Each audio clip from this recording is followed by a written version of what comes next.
You brought coffee, right? Good, because this highlight run doesn't play nice. This is a discussion. It's a biological discussion. That opening is trying to slow everyone down. You can tell they're asking for thinking, not cheering. Hey, you're gonna understand why the Supreme Court is actually being asked to decide why this isn't a culture war. That's a big ask for this early in the show. Most people aren't ready to hear nuance yet. But a real question about whether girls' sports remain a protected female category and how fathers can defend fairness and safety for their daughters without becoming cruel, passive, or manipulated by others. That's the trap most dads fall into. Yeah. You're either silent or you get painted as the villain. It's also an R-rated experience. Sometimes it becomes X-rated. That's basically them saying emotions are coming out. Nobody else pretending this is clean. Especially when Johnny and Keith get after it. And hey, don't hit the snooze button. You hit it, your diamond's behind the guy who doesn't. That's a mindset punch. They're saying momentum starts before excuses wake up. We're here to help you start your day with laughter, insight, and some live morning accountability. That's the balance they're aiming for. Yep. If it's only serious, people tune out. Netflix made a $5 billion bet on live sports. That number isn't casual. Someone is trying to own attention at scale. We're talking about it coming up on the show here today. It's about who owns attention and who controls habits. That's the real conversation underneath the headline. Habits beat preferences every time. The kind men quietly carry. That pressure doesn't disappear. It just leaks into decisions later. The kind that shapes decisions when no one's watching and how to stop letting it run the show. One of the things I strongly believe is leaders, business owners, CEOs, entrepreneurs, I think the best way to start your day, to start your company, is with a morning conversation. That sounds simple until you actually try to do it daily.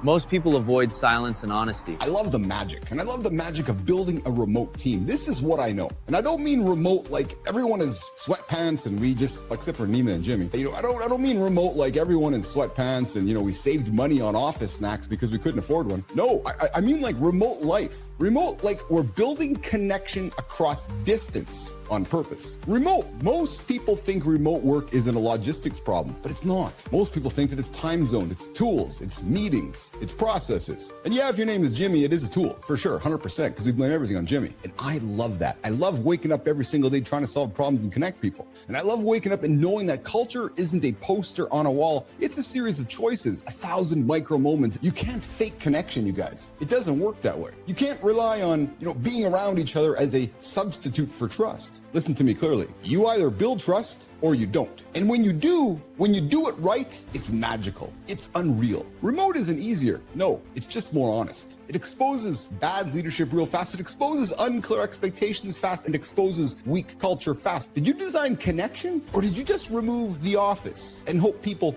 figure it out? Because the magic isn't the distance, you guys. No, the magic is the intention. The magic is what you build across it. Should they play in the same sport? Don't answer that. We're talking about it later today on the show. And she wrestles and fucking on the boys' team and whoops ass. Yes. Fucking hustle, dude. Yeah. You go to some of these smaller countries and they've got like this, they call it an Olympic campus where they built like 5 huge arenas and they're fucking just abandoned. The worst of the Olympics is not the doping and everything else. It's everything to get the Olympics is what all the shyster behind the scenes and the greasing palms. One of the founders of Google is moving out of Cali because of some of the tax changes coming to your state. When he moves out, get this. This is fucking crazy. This is going to actually impact you and Terry as a human being. When he moves out of the state, his $20 billion tax bill comes out of the state, and all of a sudden California has $20 billion less to put into healthcare and services that you guys would use. Management clearly sees live events as a way to boost subscribers. You don't have to look too far in the past to see the future. It's actually pretty substantial because you could have took a photo of your Jeep years ago or something, maybe you still have it and you're trying to be curious about it. You don't know it surfaced it down there. 5-minute habits that could add a decade to our lives. It's hard to believe that your fucking hair will fall out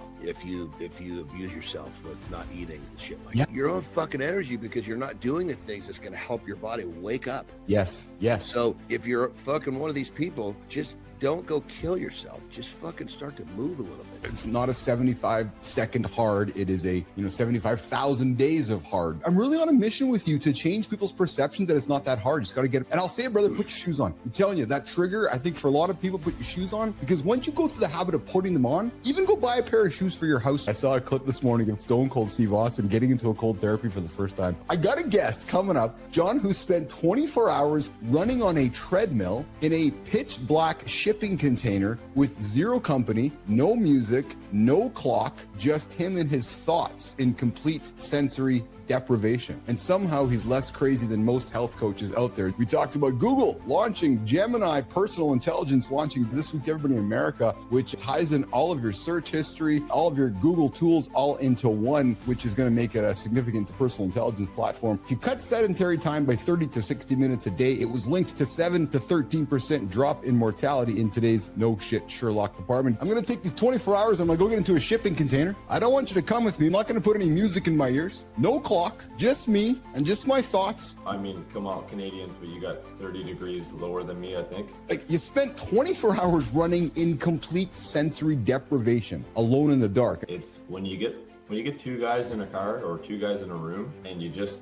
fucking go. That's where truth slips out. Long enough conversations strip the filter away. It just goes. Things get hard, things get challenging. I'm sitting there thinking about what you're talking about, and immediately I'm thinking I'm all about the rhythm of the sound of my feet. That's someone finding calm inside repetition. Pain turns into focus when rhythm takes over. I had to develop so much fucking stamina with running. Hard things teach patience fast. You don't get shortcuts there. Which is why I did it, because it was hard. I felt like a bat doing echolocation. That's the brain adapting under stress. You start using senses you forgot you had. Because on this treadmill, one of the curved ones, I don't know if people that are. You did the wood way too? When you achieve something that's so far off the fucking deep end in such deep fucking water, explain to everybody how you are forever different. You will never be the same after that. That's what real difficulty does. It permanently changes your reference point. But when you have the amount of self-belief I have, it's not a gamble. But when you can invest in a lot of shit and it can be taken, but when you invested in can never be taken. That's the part people miss. External wins disappear, internal ones don't. The closest thing that I have to compare this, which is in probably very similar and a very different, arena would be, so 100 kilos is 220 pounds. I once did that 101 times without a break. That's beyond physical ability. That's stubborn belief refusing to negotiate. Which was like so far off the Richter scale of what has ever been even thought to be done. And after that, it took me fucking days to recover. I think you've shown that it's the mental strength that needs to get you to the physical strength. People reverse that in their head. The mind always goes first. Like break it down for Keith and Johnny. Like, what were the details of this? That's a good question. Fuck. What did you do when you had to take a piss? He's got a tiny backyard in suburbia. We're like, let's get a fucking truck to drop off these shipping containers. Mindset was one of the biggest things. And I'm going to give you guys one of the biggest things I learned from this that I ended up using in the container that I didn't know that I would have to use. It's the simplest methodology. This is from the 21-year Marine. I asked myself, do I have one more? And the answer was always yes. That question strips everything down.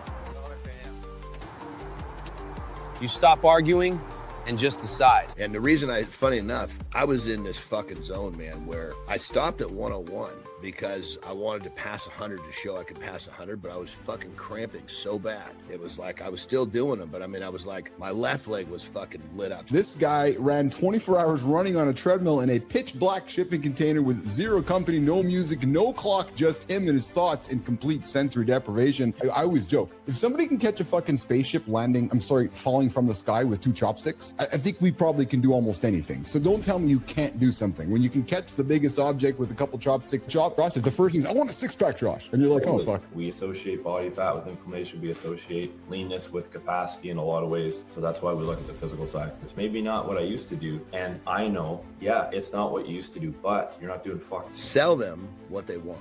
We give them what they need.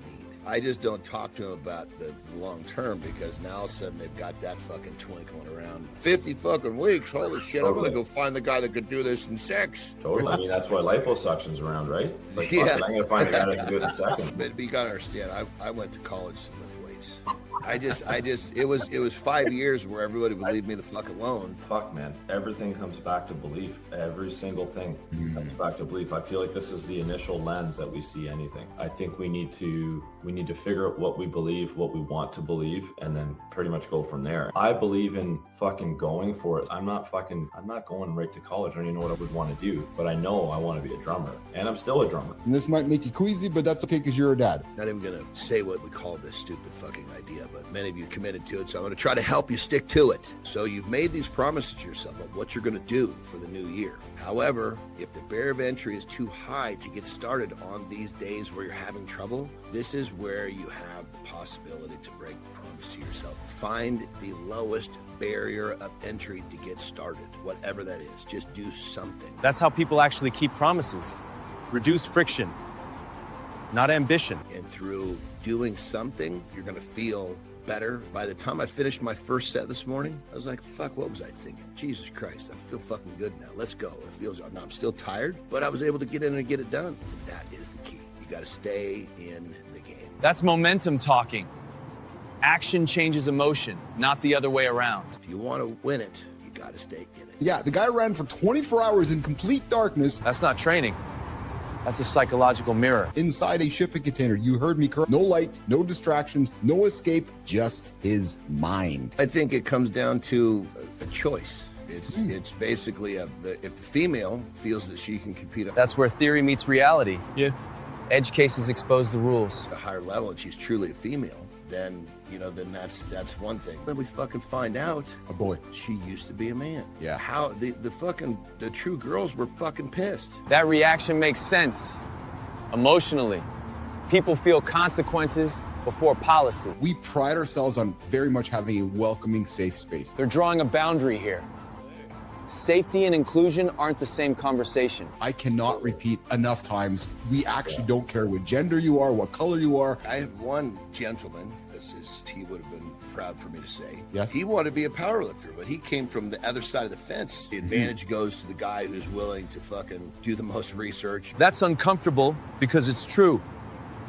Effort compounds faster than talent. Figure out the best combinations and find the way to the top. We've been speaking the same language the whole fucking time, bro. That's the question adults have to sit with. Easy answers are usually wrong. When you're in a mixed house league, like fucking, are we talking? My son's 11, he's doing house league hockey, and there's someone saying there's a girl here, she's really good, she can keep up. Like, great, you gotta train your way to that, and even then, you probably won't make it. He was a world elite and powerlifter. And he was actually fucking for years dressing up and fucking going out pretending to be a woman, right? And he did get his change, but he clearly said, no, I'm not gonna go and try to compete as a female. It's not fucking fair. But in a lot of ways, we got to talk about courage, because you got to be courageous to believe in yourself all those times. Never thought about that. Be like next level. Yeah. It's kind of like the run into container day. The way you put it that way, like that, wow. Because the entire world is against your belief, Josh, when you make that decision. Can fairness and compassion exist at the same time? Josh, starting with you. Fairness and compassion. Yeah, I believe in any situation there can be more than one truth. You get fucking pushed down the wrong fucking street too soon. Early ideas stick hard. Undoing them later takes courage. You start believing something that you really don't understand, and next thing you know, it's very possible that just planting a seed in a young person's mind too early can, really inhibit their ability to decide what's best for them. The amount of hours and minutes that we talk, if somebody wants to catch a headline and judge us, my words are this: fuck off. And here's why. Because you haven't spent enough time to get to know Keith and John and all the love that we actually have on this show. And part of that is because how many times, if you're an entrepreneur, yes, you've fucking taken that fucking plane all the way to the end of the strip and there's no fucking liftoff many times. Yes. And it's that liftoff that tells you, hey, I fucking lined up enough shit properly on this attempt. And here's the truth people don't say out loud, especially the entrepreneurs. Entrepreneurship isn't building a business. No, it's building a relationship with problems. That line explains burnout perfectly. Problems aren't a phase, they're the job. It's the job. There's no balance. No, the people that want balance are sitting in the stands. The LeBrons, the Bradys, the Andersons, the Billuses, the Gretzkys, the Jordans. No, we're on stage solving problems because the problems don't just blatantly show up one at a time. Problem solving is creativity with consequences. It's not theory. It's not classroom. It's not a debate club. No, you don't get points for sounding smart. None of that bullshit. No, you get points for making it work. Because entrepreneurs, you actually basically professional translators. If you're constantly asking yourself, this does get easier, Keith. Well, you're probably in the wrong game because this doesn't ever get easier. You just get better. Problems are proof that you're building something real. The ones that get up daily, nonstop, solve problems nonstop are the ones that are winning. Because the two different lives, one aesthetics, the other is the daily reps. And the people who win, they aren't the smartest. They aren't the luckiest. They aren't the loudest. No, they're the ones who can wake up, look at today's problems and say, good, give me something to solve. If everything was perfect, then what? True story. Said, the nice guy's missing ingredient. Gen Existence says self-respect is the missing piece for people pleasers. It's hard to argue that, isn't it? It's a deep, steady belief that your needs, opinions, and boundaries matter just as much as everyone else's. Many married men slowly train themselves into this child-parent dynamic, asking permission, saying yes when they mean no, avoiding conflict. Over time, you're seen as someone to manage, which breeds criticism and disrespect. Repent is concrete action over time that makes the world measurably safer or better. Michael Ray became a dad at 50. Yes, brother, 50. Woo! Now he's almost 64. Fatherhood expanded his life, not diminished it. He trains hard. He surfs. He jumps off really tall things because his daughter is already up there waiting. And he rejects the narrative that kids are a sacrifice. Martin is a professional speaker, author, philanthropist. He ran 250 marathons. Ending with that story anchors everything. This isn't motivation, it's evidence. In 1 year, climbed Kill It, raised $1 million for the right to play. Nation, you've seen the clips, now you get the conversation. Chief, back to you, run the show.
Most guys don't have a healthcare plan. Yeah.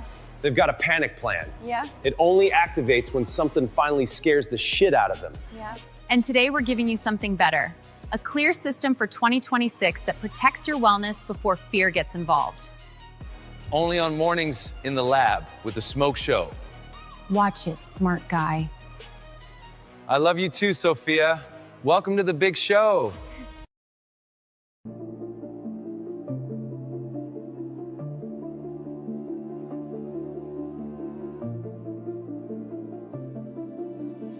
Welcome to Mornings in the Lab, where accountability partner here to help you start your day. Silence makes our monsters grow stronger. I love what this whole segment is them talking to me about this. How to compromise without losing your balls. Everybody's trying to win. Nobody's trying to solve. Live beats perfect every time. Reset is a decision, not a calendar date.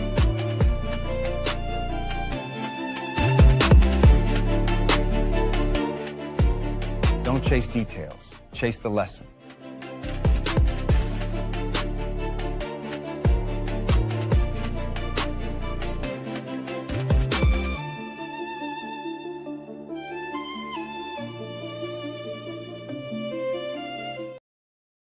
The Human Smoke Show.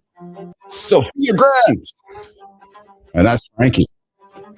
Frankie the Freak. Good morning, everybody. You're probably doing fine right now. I know you're doing fine right now. Yeah, the sweaty guy here. A little sweaty face. I'm grateful I got to run today. Good morning, Martin. I see you in the green room, brother. Hey, nothing's on fire this morning. Nothing hurts enough to stop you, but deep down, I know you know your health. Your health is being held together by luck, by caffeine, by ignoring those small signals. And you know what, Neiman? It's being held together by the prescription system. Oh, hey, doc, can I get a prescription? Oh, I want the new healthcare plan. Oh, doc, hey, put the Big Mac down. Hey, put that alcohol down. Hey, put that fatty food down. Never mind the healthcare plan. Get up, go to bed early, drink some water, and take care of yourself. Hey, today we're going to show you how high-performing men like Martin Barnell, Keith Bellis, John Anderson are quietly replacing that gamble with a repeatable system that protects energy, focus, and longevity before the first scare ever shows up. Hey, but everybody pause, welcome yourselves to this conversation, put the seatbelts on because good morning and welcome back to Mornings in the Lab with Keith, John, and friends, your live morning show built on real talk, motivated content, and entertaining conversation. Yes, where we don't just talk fast or sweat from our faces. Hey, I had a big run this morning, guys. I got a monologue to kick it off today. I get to run. Oh, man, I was in my hardest moment this morning. I was thinking about the guy who I know that can't run. So I just kept going. Yeah, hey, true story. Hey, guys, quick invitation for you before you get the show going. Like the stream, subscribe to the channel, and come say hi in the chat while the sweat is running down my face. And what does I'm fine really mean to you? Oh, I'm fine. Hey, Jimmy, I'm fine. No, you're not. I don't think you're fine. Drop your thoughts in the comments. This is an R-rated show, guys. Sometimes it's an X-rated experience. We'll put the kids out of the room. We'll put the headphones in because we might. I think Martin's going to offend the kids here. Jimmy, Melissa, hey, Kai, new member, Kai on the team here. I think Martin is going to offend everybody on the show here today. So, guys, put the headphones in or walk the children out of the room. And, hey, this is a show where you don't hit the snooze button. If you hit the snooze button, you'll be 9 minutes behind the guy who didn't. And I know Martin didn't hit the snooze button because he's back there in the green room here this morning. We are your daily free accountability partner to help you start your day with clarity, momentum, and healthy discomfort. Yeah, I said healthy discomfort to get your ass out of bed and run after those big, audacious goals. Hey, coming up on the show here today, guys, one of the most iconic heroes in gaming history, Tomb Raider, was originally supposed to be a man. What?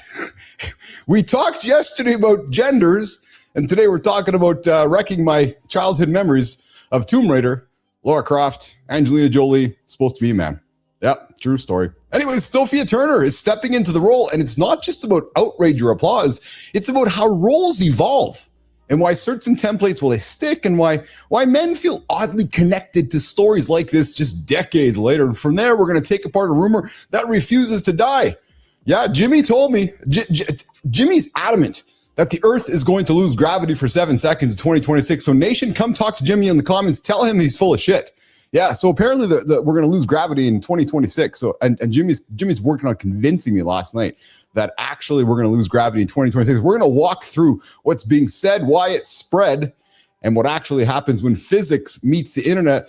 Jimmy, I have a flat Earth to sell you as well. Yeah, we're also going to touch on new research showing that your muscles don't just remember where you were strong, they remember when you were weak. An illness, injury, time off, it all leaves a mark, and it explains a lot But why getting back in shape feels harder than it actually should. And hey, we're going to wrap the loop up with a look at why tennis, not pickleball, keeps topping studies tied to longer life. Moving to center stage with Martin Parnell, a man who ran 250. Neiman, 250, not 240, 250 marathons in a single year. Not sure why. We're going to ask him. He survived a stroke that nearly took everything and is now preparing for his first triathlon in 16 years at the age of 682 years old. Yes, Martin Parnell joining us on the show. Grounded conversation about resilience, recovery, and how breaking life down into 10-minute chunks can carry you through moments that, feel impossible. Deep dive. Yes, we got the Petro, Dr. John Petrocelli joining us today. We're going to talk health plans and then morning focus. I got a personal story. Yes, when I became the speech referee, it's a conversation about free speech, responsibility, and how most of us learn where we stand only after crossing a line we didn't even know was there. And we're going to close it up with Maya Reyes in the community corner before bringing over some stories from YouTube, Substack, and LinkedIn. So, hey, nation, grab that coffee. Put the seatbelt on, because you know what happens next. Hey, Jimmy, Neiman, should we tell Kai what happens next? Hey, Kai. Who's Kai, you're wondering? She's one of the new producers here in the lab, because it goes like this. The Morning Loop. Hey, Martin, the Morning Loop starts right now. Why does the internet wake up and pick panic? It's already yelling about gravity like it's a light switch.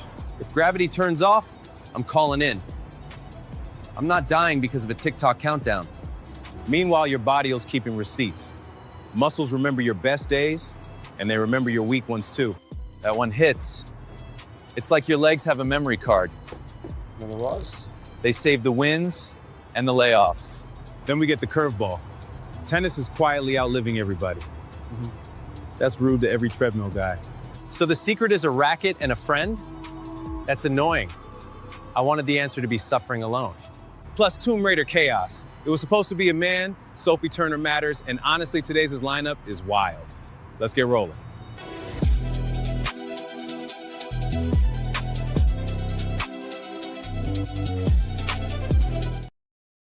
Hey, come join the sweaty guy in the conversations this morning. 431-300-3005. We're opening the phone lines up in the second hour. Yes, 4313. Hey, that's me in the picture. True story. Yeah, you want to know how to look at my glasses on? That's it right there. 431-300-3005. Come talk to us. We're going to open the comments up in the second hour. We're too busy talking ourselves in the first one. Or come send me a voicemail. And hey, next Tuesday, Brianna Bass is joining us for a sex show. So if you guys got questions about your relationships, maybe you can't get it up, maybe you're getting up too often, or maybe you want to learn how to have more sex. Next Tuesday, Brianna Bass, send me a text if you got a question. Well, I might answer it, or we'll give it to Brianna along the way. So come join the show. Come say hi in the comments. Come send us a text. I see Sullivan's out there. I see Neiman's out there. I know Holroyd is out there. And I know we got a whole gang showing up there this morning as well in the comments. But guys, before Anderson gets into it, guys, I got a little thing I want to get after this morning. And perhaps it's relevant to our guests coming in the lab here today. But I'm grateful that I get to run. You know how much I dislike it, but I get to run. Yes. Not have to run, I get to run. Because for a long time, I didn't treat it like a privilege. I treated it like a tool. No, not my own mirror. No, not me, the tool. I treated running like a tool. A way to burn off stress, a way to prove something, a way to earn my food, and a way to punish myself for being, human. But running doesn't care about ego. Running is honest, and it is one of the most stressful things that I do on a weekly basis, and I strongly dislike it. So why do I do it? Because I get to. And it doesn't ask, what you've built, what you've been sold, how many people liked your post, or whether you're winning this week. It just asks one question. Are you willing to take the next step? And this morning, as I got up and got after it and finished my lift, I couldn't help but reflect on our guest yesterday who ran, hey, Martin, guy who ran in a storage container for 24 hours straight in darkness. And I thought to myself, well, hell, if this guy can run for 24 minutes, I know I can run for at least 30. So I did. And I did. And I did. And some mornings, guys, that step feels easy. The legs are loose. The air is crisp. The word is quiet. And it feels like I'm flying, just flying through my own life. And there's other mornings I'm dragging. Head is loud. My chest is tight. The doubts show up early, like they set an alarm for it. And then, even then, most importantly, then I pause and reflect on those that can't run.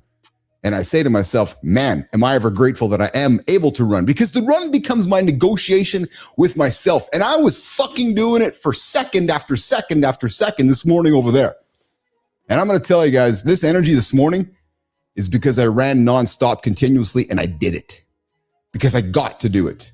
And I struggled every second. And why am I sharing it? Because today is a day many of us decide to quit as we're kicking off the brand year.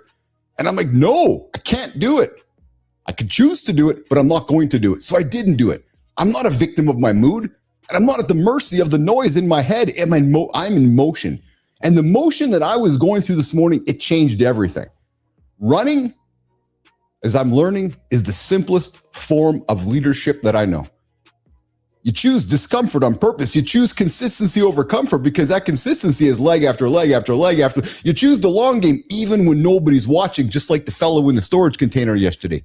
No applause, no audience, no likes, just you, your breath, and the beat of your own feet.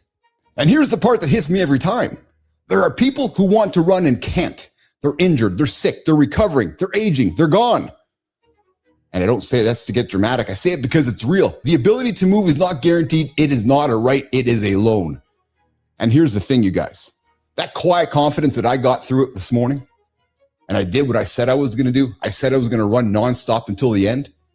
I did it. And that feeling, oh man, that feeling takes me now through the rest of the day. So those of you that are starting the week considering quitting today because you're into your brand new journey in 2026, I ask you this. Do you get to do this? Because think about the person that can't. Let's bring in the big dog, Johnny Anderson, patiently waiting in the green room.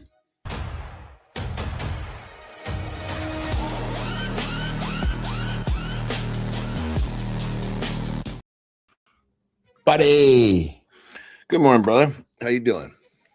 You know what? I'm feeling extremely positive today because I achieved something hard before the show started. And I know it's the simple things we talk about, but I achieved it. And my brain was telling me I wasn't going to achieve it. And I thought about the guy on the show here today, and I thought about our guest yesterday, and I thought about something you said. You're like, you know what? If I had to get into a shipping container and run for 24 hours, I'm going to get to the beat of my own feet. And brother, I turned my phone around. That's fucking crazy, isn't it? It is, because you know what I did? I kind of took a page from that. I turned that phone around on my treadmill because it has my timer and everything on it. And there's a mirror in front of me, right? I stared at the mirror, Johnny, and I just watched my feet. Dum, dum, dum, dum, dum, dum. And then I don't want to say I counted, but I said I can do this. And I did it because I was struggling, brother. I'm being frank because I know all this struggle through things. I was fucking struggling. And I kept saying to myself, I get to do this because somebody can't right now. And man, I kept picturing myself how I was going to feel when I was done. I flew into the lab this morning because I did it. And something is simple, but you know what it feels like to start the day with a win. You know exactly what it feels like. So yeah, that's how I'm feeling today, brother. Right. I'll tell you, when I was young, I figured out when I was doing these fucking brutal workouts. So I was way overtraining, but in my mind, I thought that's what was that was the ticket to the promised land. Yes. And sometimes I would train for like 3.5, 4 hours, which is fucking retarded, but I would just do it anyway. I was 18, and I would, in the middle of those workouts, I'm fucking gassed and I'm like, holy shit, but I want it so bad. And I would just take a minute and I would fucking close my eyes. I'm like, all right, this is the moment in the sand. Picture how you're going to feel if you go home. Picture how you're going to feel when you finish. And fucking bam, I would just fucking go. Piece of cake. That was early, right? Now the rhythm part. So that's one of the things you said. The rhythm part. Yes. If I look back over all of my, not so much wrestling, because that was more performance, but true competitions, whether it be bodybuilding or strength and strongman. My best, and even rugby, I can remember in college too. I discovered this actually in college. My best performances that were like fucking way ahead, like ones that were like holy shit performances, were always centered around a rhythm in my head. Oh, a very short one. Like I remember this. Do you remember the group called Snap? It was in the 1990s. Remember them? Of course I do. Yes, bro. So I had a couple songs. Do you remember? Yeah. So remember they had one called "Rhythm Is a Dancer." Remember that? Rhythm is a dancer. Hold on. You went too far. That rhythm is a dancer. Click. Rhythm is a dancer. Click. That was fucking playing through that little thing, right? I wasn't hearing the voice. I was hearing the beat. I swear to God, dude, I get these little short beats that loop in my head and it just fucking blocks out the world. I mean, that fucking rugby game I'm speaking of, I was actually sick. I had the flu. And one of my fucking buddies comes and gets me out of bed, says, dude, we can't fucking win this without you. Please come. And I said, I'll give you a half. I'll give you the first half. I was fucking, I went out there with like 5 sweatshirts. I look like the fucking Stay Puft Marshmallow. I'm not gonna be able to fucking run all this shit. I scored 3 fucking times in one half, which I'd never done before. That fucking song was playing in my head, dude. But anyway, kind of crazy how you talked about 2 of the things that literally you taught today. You did 2 of the things that I've been fucking doing for. Fuck, the rhythm was, Jesus Christ, that would have been, I was 21. So we're talking, holy shit. I do the fucking math. A lot of years, a lot of decades. I know. So Lauren runs with, so when Lauren does her marathons and her runs, we'll have to ask Martin this because Martin's a marathoner. She puts her, it's like she programs her music to hit her marks in her run, right? So she uses her music perhaps like you do for her rhythm, right? I don't even know it's actually playing, Johnny. Like I just turn. It's funny. She's like, you don't know what's playing? I'm like, no, I don't even pay attention to what's playing. I just put my brain in my head. I find this more of a distraction for me, actually. I just put myself in my brain and I actually have to talk to myself because my brain, Johnny, it's a battle. This morning, it was actually and I kept saying, I'm going to feel awesome when I'm done. And I won. That's why my energy is right now, because the positive side won the argument, Johnny. It won the argument. You know, the fucking crazy thing is, and I still am experiencing this a little bit coming out of the holidays, we shift gears a little bit, right? Yeah. I shift gears on purpose. It's my time to fucking see my family. And so normally when I'm in my fucking zone, I don't think about anything. I just do. There is no thought. Yes. Right now, I'm trying to get this. I probably have it down to 2 seconds, but a month ago, it might have been 5 seconds of pondering. Dude, what the fuck are you thinking about? Go pick up your fucking shorts and put them in the fucking lawn, whatever it was. You know what I mean? Really? Yeah. But what I'm pointing out is all it is a fucking single behavior pattern of stepping or thinking. Yeah, 100%. Yes, I know what you mean. When you get it down to these simple little fucking crossroads, okay, here it comes. Boom, just do.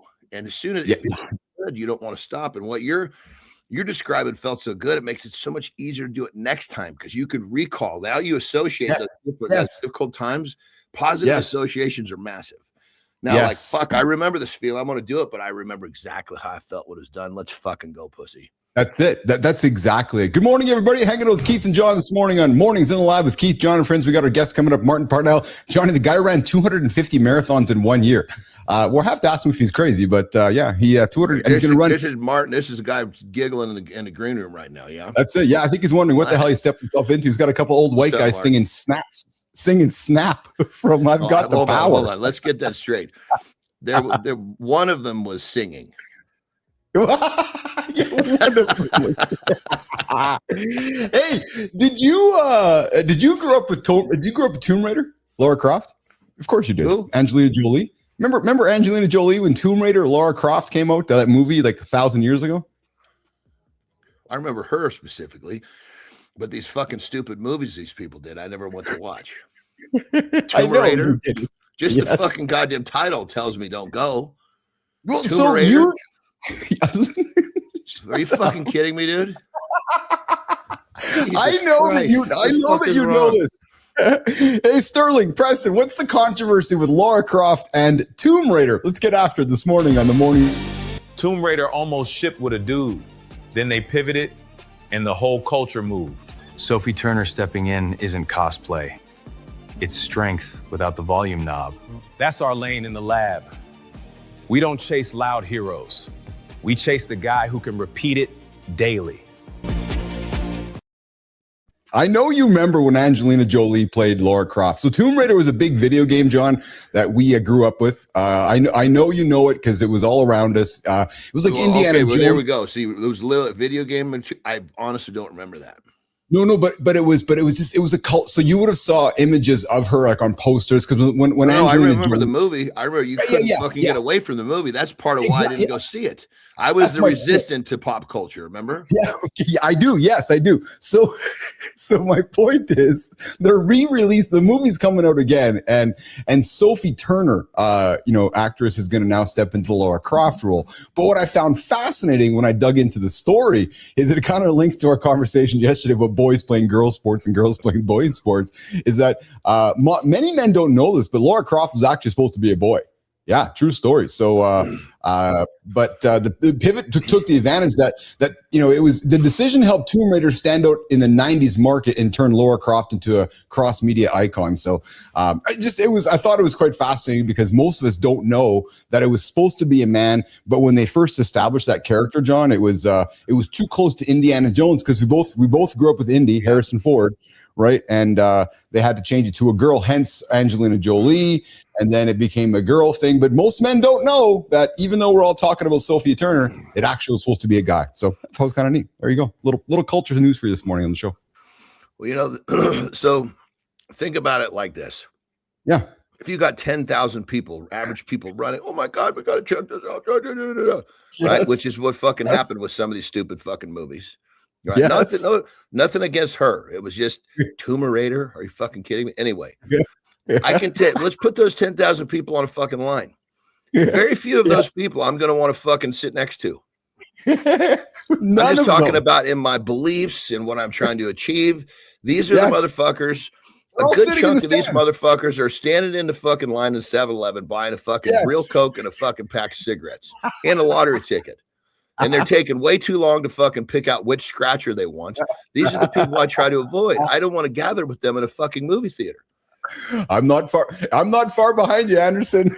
Hey, before we get into the next one, I got something for you. So Jimmy is trying to convince me that the Earth will lose gravity in August 2026. I'm trying to tell Jimmy that he's full of shit. And he's like, Keith, I'm telling you, man, that Earth is going to lose gravity in 2026 in August. So I thought I'd throw the question to Sterling and Preston. Hey, Sterling and Preston, are we actually going to lose gravity in August of 2026? If this was true, you wouldn't see it on TikTok first. You'd see it in the sky. Exactly. They're selling an image, not a claim. Here's the test. If it needs a countdown, it's bait. If it's real, it shows up everywhere.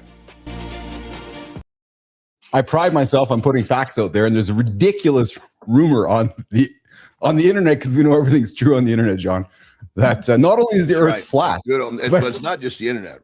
It's TikTok. If you hear it on TikTok, you know it's real. Well, and if you heard it from your neighbor over there, well, they said on TikTok, oh, okay, great, that's even more real. But apparently there's a big rumor going, a big hoax going. I was even talking to my kids about, oh yeah, Dad. I'm like, no, fuck, come on, stop. That no, Earth is not going to lose gravity in August of 2026. So Johnny, here's how it goes. The rumor claims Earth will experience a 7-second gravity blackout on August 12th. It's 7 seconds. We'd all be fucking 200 feet in the air. Well. Then what? We get gravity back. We all fall down to fucking become. Now what? If you're in the wheelchair business, you're in fucking great shape, right? Well, that's the claims, is that apparently tens of millions of people are going to die from this. No, that is not going to happen in August of 2026. The Earth is not losing gravity. Keith and John will be here on August 13th of 2026 doing the show. So, and so I just, nope, nothing like that's happening. But I'll tell you what is happening, Johnny. I do have some news that your muscles remember your strongest moments. And there's some research that they also remember your weakest moments. What's going on with that, Sterling? Here's the headline I can't shake. Your muscles remember strength. They also remember weakness. This is why maintenance matters. You're either keeping the engine warm or letting it seize. So what are you teaching your muscles this week? That you show up or that you disappear? So, Johnny, in a new study from the Norwegian School of Sports Science, it's suggesting that muscles retain an epigenetic memory, not only of strength-building exercise, but also of weakness from illness, injury, or prolonged inactivity, with each bout of disease making future recovery harder. And before I get for your comment here, the team found that repeated muscle disuse suppress genes related to mitochondrial function and energy function. And then falls, as we know, are leading causes of injury and death amongst older fellows. So we're talking about how building up muscle. But John, have you experienced this? And I'm not talking atrophy. I'm just talking about this idea of remembering strong moments and perhaps weak moments. Have you experienced any of that yourself? Both sides of those fence, dude. You have, eh? Oh fuck, dude. Well, think about it. You know, you get put into a position where you can't use a leg for a while, right? Yes. Like when I did my knee, it was a bad one. It was terrible try. It's Okay. ACL, MCL, and a meniscus all in one fucking shot. So I had to have a ACL, basically a cadaver graft. So full blown. How did you get that injury, John? What did you do for the injury? What happened with that injury? How did that injury happen? It was in we were in Ukraine, and Okay. it was basically called strongman wrestling. So imagine you got a Jesus. fucking circle and deep fucking sand on the beach, right? Yeah. And you got two fucking pissed off, fucking, aggressive, filled with androgens, two fucking athletes that are going head to head. Normally it's you against the weight. Now it's you against another person. Talk about egos. The only thing you can't do is fucking pull hair, bite, and grab someone's nuts. Everything else is fucking free game. Yeah. Jesus. And it was, it was fucking, I threw this fucking guy, but the sand was so deep, I pivoted, but my fucking foot didn't. And it just fucking. Oh no. Yeah. No, it was this fucking Polish guy. He set himself up. So, I mean, it was like you lock up, right? And you're at that moment, you're trying to figure out what do. But this fucking guy was pushing. He was tall. So he was trying to get low, pushing like a motherfucker. Right, which is smart, but he was pushing so hard. I'm like, holy shit! All I got to do is post up on this fucker. As soon as the whistle blows, I'm just gonna fucking suck him back up and toss him. His momentum, he's so deep into me, he can't stop it. And that's exactly what happened. His fucking feet were 7 feet in the air because he was probably a 6'9", and I ended up landing on top of him, right, because it was literally a chest to chest throw. And I was like in fucking shock because, dude, when you have an injury like that, it's really fucking weird. But ACL just fucking shredded. All those nerves were fucking gone. But most of the nerves going through that ACL help you understand where your foot is. So all of a sudden it was like, I know something bad happened because it was like this fucking microsecond electric shock in my fucking knee. And then all of a sudden I'm like, I don't know. My foot is gone. Where's my foot? Right. That's what I'm thinking in my head. And I'm processing all this. And I don't even realize I'm fucking laying on top of this guy for like 5 or 6 seconds. And he's fucking trying to struggle to get out. He thinks I'm clowning him. So my team comes fucking running out. His team comes fucking running out, And it was hairy. So long and short of it, that was a big fucking recovery. The calf on that leg fucking just almost disappeared compared to the other one. You told me that, yeah. And so that's a different story, different calf from a nerve injury, but this will anyway. So, but as soon as I was able to start rehabbing and coming back, it came right back. So that's this memory you're talking about going both ways. Yeah.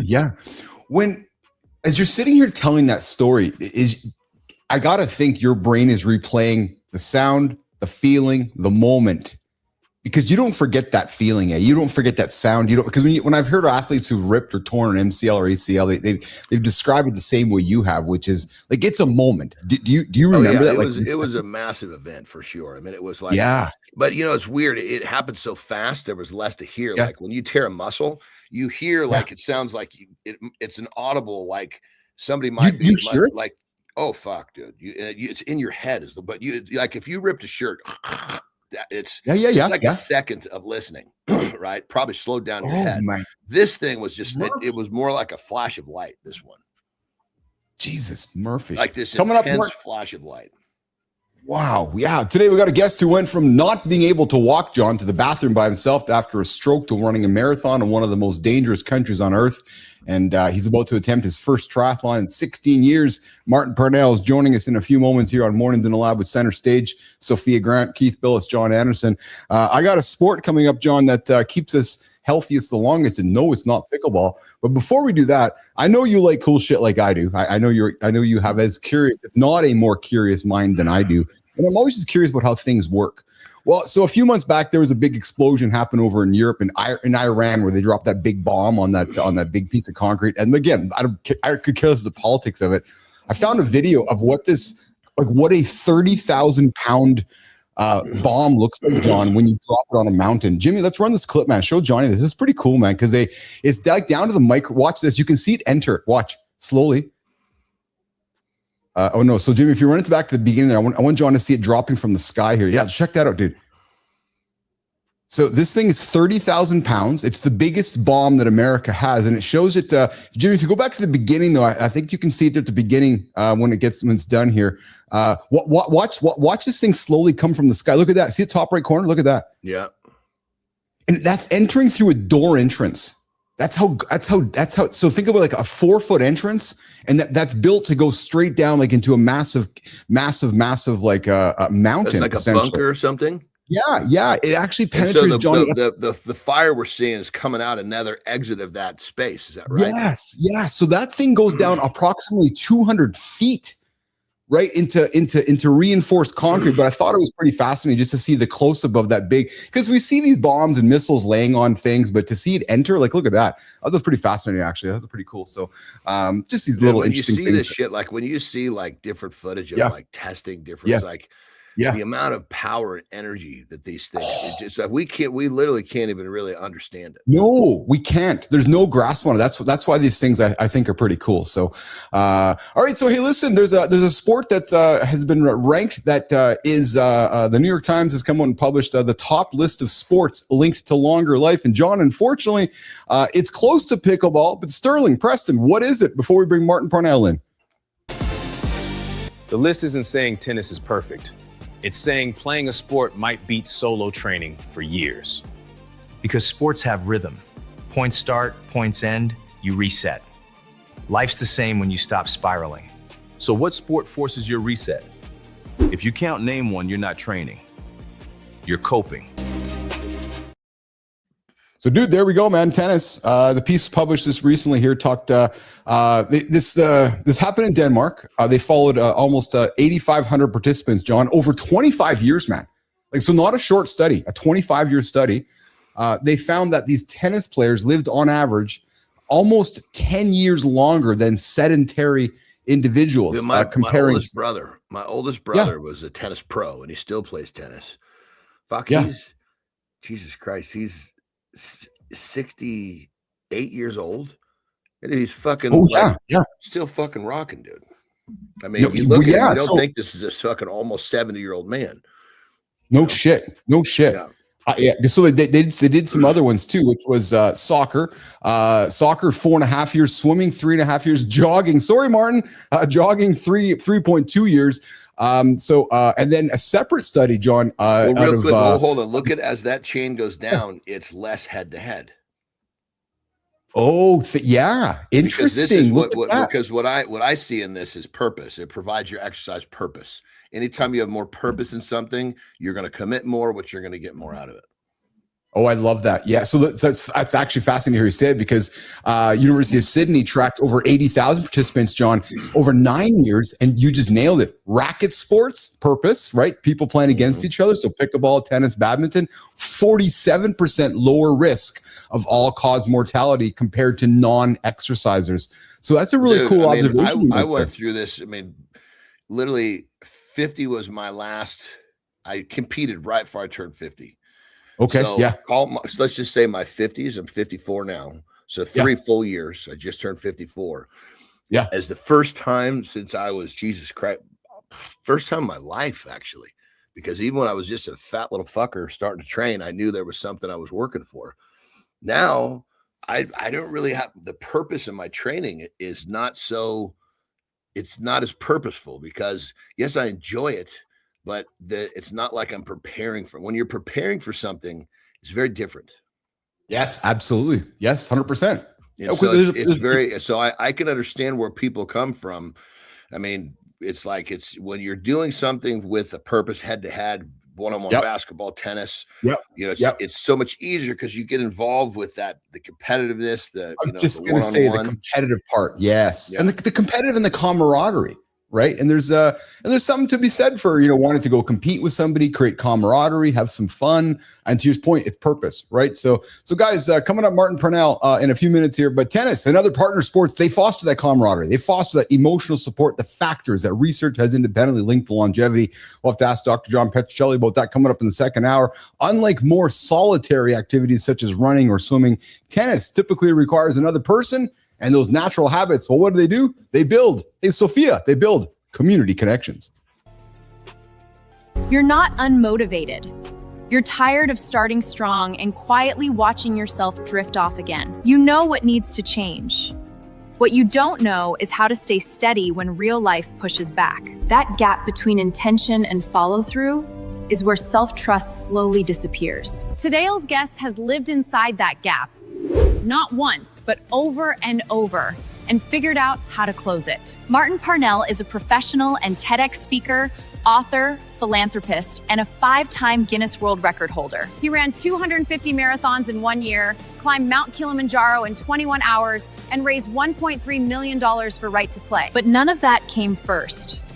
Martin didn't start running until his 40s. After losing his first wife to cancer. Over the last decade, he's survived a blood clot on the brain, a stroke, a breakdown, and a hernia. Each setback forced the same question. Do I quit quietly, or do I rebuild in a smarter way? Now he's preparing for his first triathlon in 16 years. What brought him back wasn't hype or discipline. It was learning how to make progress feel survivable. He calls it the 10-minute chunk down. Set the goal now, then break it into pieces you can actually finish. Today, we're talking about finishing what you start without burning out, blowing up your life, or waiting for the perfect moment. Martin, thanks for joining the big show. Welcome to Mornings in the Lab. Johnny, today we got a guest who went from not being able to walk. I think this is a perfect guest, man, because there is, with Martin, I can clearly see, John, no excuses. This guy went from not being able to walk to the bathroom by himself, we talk about it all the time, after a stroke, to running a marathon in one of the most dangerous countries on earth. And now he's about to do his first triathlon in 16 years. Jimmy, let's bring him up. The man himself, Martin Parnell, to Mornings in the Lab with Keith, John, and friends. Morning, Keith. Morning, John. Great to be here. What's going on, up, brother? How are you? Good. Yeah, great to get up. Keith, great job on the run this morning. That sets up a day, man. That is the way to do it. Yeah. That's awesome. Martin, where are you joining us from this morning, brother? Where are you joining us from today? Yeah, joining from Cochrane, just outside of Calgary in Alberta. Oh, wonderful. You're a Canadian boy. I'm sorry to hear you're outside of Calgary. I'm here in Winnipeg, and I'm not a Flames fan. So I don't know if we're going to get along very well here on the show, but that's okay. So, Martin, dude, I want to get right into it, man. You have a stroke. You can't, you got a big setback in your life, but the setback didn't stop you. It's like that setback was your ignition to go and, jump into life. Why don't we start talking about before the stroke? What got you there, Martin? Well, I was getting ready to give a talk in Winnipeg, and I got there and I had a terrible migraine. It was awful. It took me to the hospital, did a CAT scan, and found a massive clot on the brain.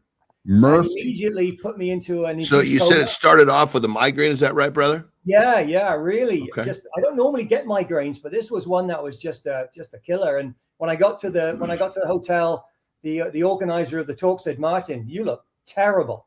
Let's get you to the hospital." So took me to the hospital, did the scan, and boom, they found this massive clot and put me into an induced coma. Phoned my wife Sue. She came to Winnipeg and I was in the hospital for 2 weeks. I couldn't. Basically, I just had to get help to go. Real quick. What a phone call! Your poor wife. Hey, we got your husband, and we had to put him in a coma. Please come to the hospital. What the fuck, man? Yeah. Could there be a worse phone call you could get other than you possibly passed? Holy shit!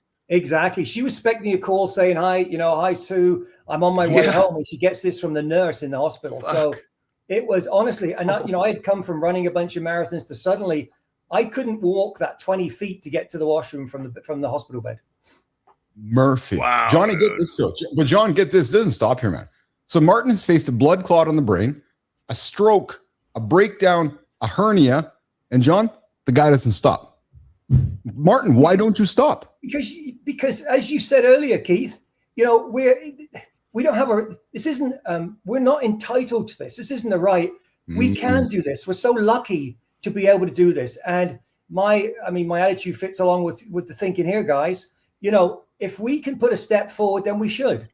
And also we should combine that with, in my mind, with helping others as we move along in life.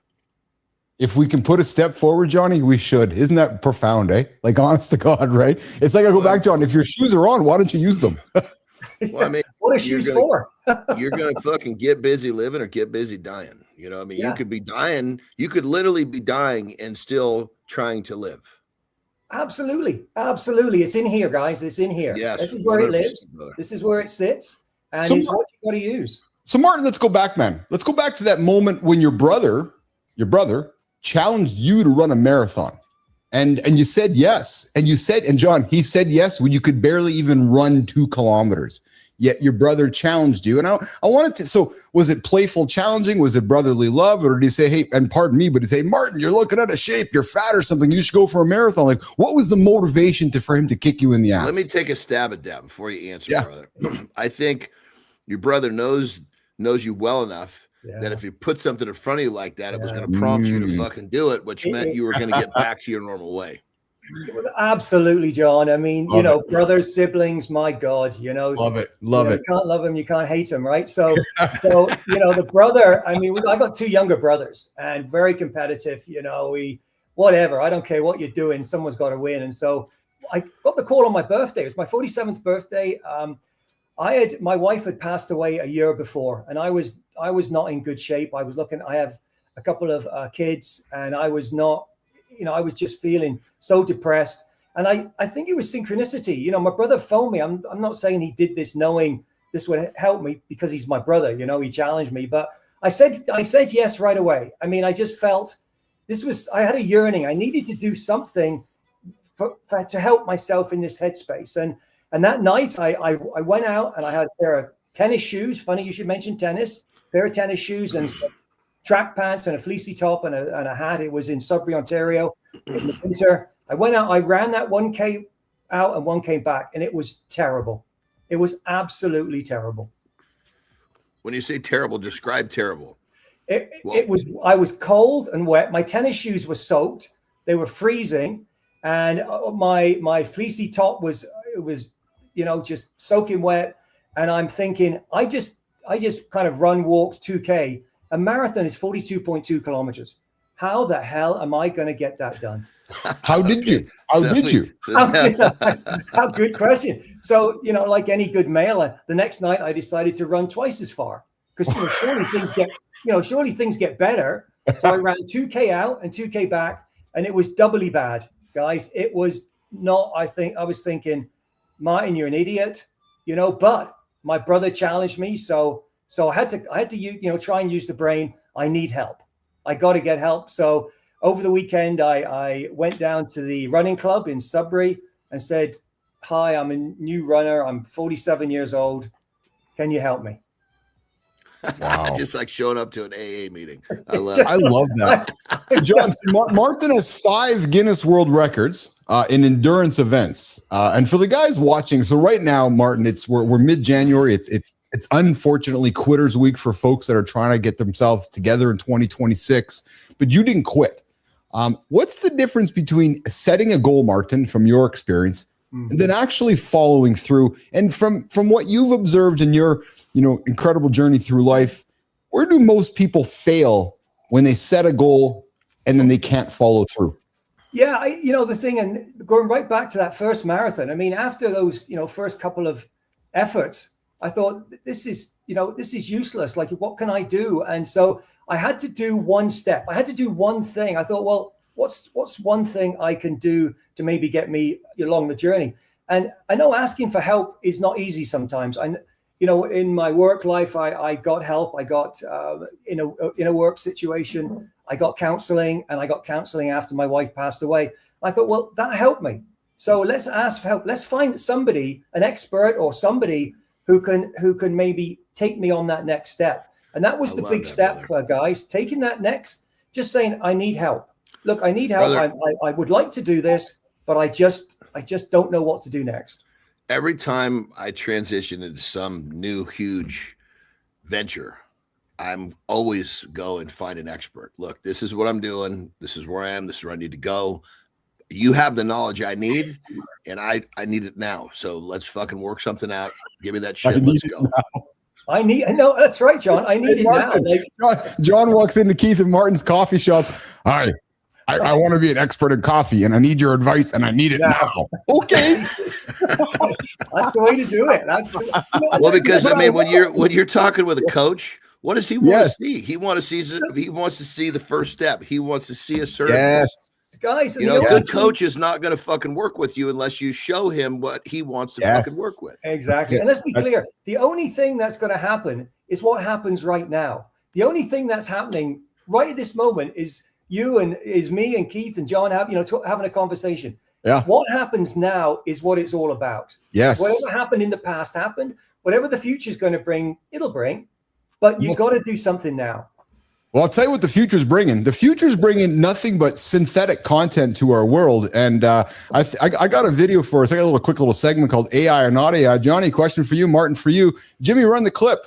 Do you guys think this is an AI or not AI segment? Before you run that clip, host, we just got to say, last time, Martin, he bit on the worst fucking is it AI? It was unbelievable. He thought it was real. It was almost embarrassing. So if he does it again, forgive me, please. Okay, let's see it. Bring it on. Bring it on, Dick. Bring it on, buddy. So we have a young man on screen here. And Martin, do you think this is AI or not AI? That's AI.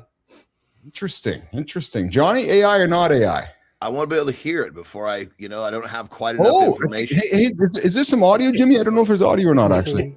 I spent the first 50 years of my life believing the same lies you probably believe right now.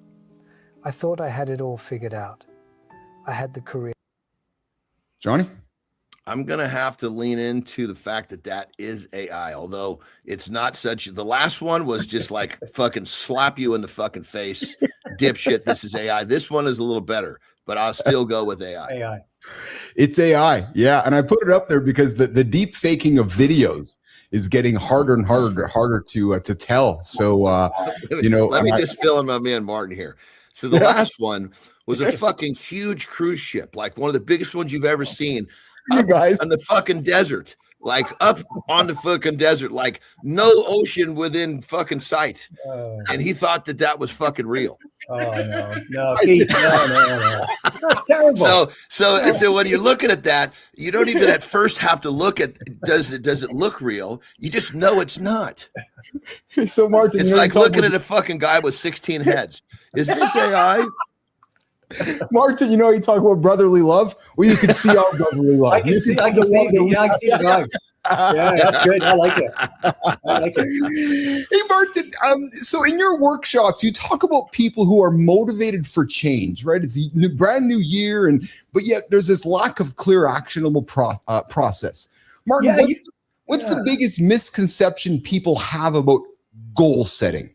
Well, I think there's a whole bunch of, but number one is they almost start with a defeatist attitude. Well, it's a goal, but I really don't think I can do it. Whatever it is. So I think let's give yourself a break and say, okay, let's have a goal. A buddy of mine, I'm just kind of doing some work with him for a 10K walk. And this guy, he 10K walk. A 10K walk. Well, let's walk before you can run, John. Okay, let's get going here. No, and that's fine. If that's what he wants to do, that's great. So but he didn't know where to start. And so I said, well, look, why do you want to do it? And it's interesting, his reasons. He wanted to have better health. I said, what else? He said, well, I've got a whole wardrobe of clothes I want to wear that I haven't worn for 15 years. I said, you need a strong why do you want to do it? Because that why is going to get you through some really tough times. And so we're starting off now. We've laid out a plan for this next 6 months for him to build his walking up. Because if he can build his walking up to 10K and keep going, he can then go beyond that. So 10-minute chunk down, one little piece at a time. I love that chunk down, brother, because yeah, obviously don't have an experience with running like you're talking about. But when I was doing like, say, if I was doing, say, squats to failure, I might be doing like 40 reps with a shitload of weight. I'm not getting in there thinking I'm doing 40. I'm getting in I'm going to go straight to 10, take a couple deep breaths. Okay, I'm going to bite off 5 more. Every time was just biting off another small piece because my brain knew I had 5 more. If I got to 10, took my breaths and said 30 more, all I did was fucking ask for a whole bunch of fucking limited beliefs to start trying to get in my head. But I say, then at the end, like usually once I'm in the 30s, mid 30s, can you do one more? Yes, you can. Boom. Get to the top. Can you do one more? Yes, you can. Boom. The same exact concept. I love John, it, exactly. In fact, yesterday I was on my treadmill because it's pretty cold here in Cochrane, training for this Ironman 70.3, in 6 months' time, and I'm trying to do a bit of speed work, and I felt terrible. That first 200 meters on the treadmill, I'm thinking I'm done. But I said, Martin, get to half a K and then quit. All right, just don't stop now, but get to that half a K and quit. Well, I got to the half a K and I thought, well, let's get to another half K. Yes. Right. And then I got to 1 kilometer. I thought, well, okay, I've got to do 6 kilometers. That doesn't matter. Don't worry about the 6. Just get to that 1.5 K. And I said, you can quit once you hit 1.5 K. Okay, but you don't quit. You got to keep that going. Keep that reps going. Martin, who keeps you accountable to yourself? One little thing, Johnny. I want to go on what you're saying. So fucking beautiful. Like when I've clients who are having a hard time getting and investing themselves in any sort of exercise, I'll say, look, we're going to start off. You have a non-negotiable every day with a 1-minute walk. Put your shoes on and walk 1 minute, because probably about 57 seconds, you're going to think, fuck, maybe I'll do it for 2. But you always start with a 1 minute fucking non-negotiable. If I said you got to go walk 30 minutes, you're hemming and hawing. Oh, no. 1 minute. I just want to share with you I got 3 steps here, okay? So the first step is what I call stuckedness. So when you can't get going, when you're not sure what's happening, you're in stuckedness. You're just stuck. You're like in mud. You just can't move. Get moving. Once you get moving, the next step is stickability. Stick to it. Stickability. Just stick. As you can work your way through with a 10-minute chunk down, you'll start to grow. You'll start to learn. And finally, when you hit your goal, you will be an accomplisher. We all want to be accomplishers. Let's do it. Love it. Martin dropping nuggets this morning with Keith and John on Mornings in the Lab with Keith, John, and friends. Joining us from Cochrane, Alberta. Yeah, Martin, you have faced some major life transitions. Whether you've lost he's lost his spouse. You've dealt with a healthcare crisis. You've pivoted careers. What we have experienced with the people that come through our show is this idea of chasing an interest or chasing a purpose or chasing a why. How did you and how have you found your why again, time and time and time? And what has been that process for rediscovering your purpose or your why, Martin? Yeah, and it, again, goes right back to that first marathon, 2002, 47 years old, and my wife had passed away. And I was lost. I'd lost interest in my job. I was an HR manager for a mining company, and I needed something. There was something missing. I had 2 older kids, and I said to the kids, I'm struggling. I was honest with the kids. They were in their late teens, and I said, I want to get running. And I read about a trip across Africa, a bike trip from Cairo to Cape Town, 4 months of cycling across Africa. And for some reason, I had a yearning to see Africa, so I signed up. Now, I'm not a biker. But the beauty was that each day you would cycle 100 kilometers, but if you didn't make it, a truck would come and pick you up and take you to the next campground. I thought, that's fantastic. I can cycle. Maybe I can do 30K, whatever, and then a truck will come and pick me up. So I signed up. And Hold on. So you signed up because you thought that if you couldn't finish it, the truck was going to pick you up. Well, I mean, but what is it? It's called that's the 1 minute. That's the lower barrier of entry. The 1 minute. Oh, yeah, right. That's the one. I knew that I could at least get on that bike and cycle for 5K. But there was no way you were getting on that fucking truck when it got there. I went on the truck. Yes. And so in the end, I used the truck quite a bit, I'll be honest. Yeah. It didn't matter because it was such an enlightening experience traveling across Africa. And that really was where I got my why, because when I went across Africa, I played sports with kids. Yes. So I played soccer. Yes. I did running, but also I did table tennis. I'm a big table tennis guy, and I love table tennis. So I ended up playing sports with kids, and from there I ended up doing fundraising. You mentioned it earlier, Keith, for an organization called Right to Play, which helps kids with play and sport to teach them life skills. And so that's been my why for a long time, is that external why as to, okay, how can I give back somehow? Love it. Love it. Keith, John, and Martin hanging out this morning at Mornings in the Lab with Keith, John, and friends. Hey, so Martin, I don't know if you know this, but I was following you on the streets in Cochrane, Alberta a couple days ago, and I caught a clip of you. Jimmy, let's run this clip, man. So, John, you'll notice that Martin sometimes has struggles when he's crossing the bridges. So you'll see here so there's Martin in the truck, Johnny. So I'm trying to get through here, and Martin's like, "What the hell are you doing, man?" I'm like, what are you doing, man? So he gets out, and I'm like, "Dude, what are you doing?" Look, he's yelling at me. I'm like, "Martin, what are you doing, man?"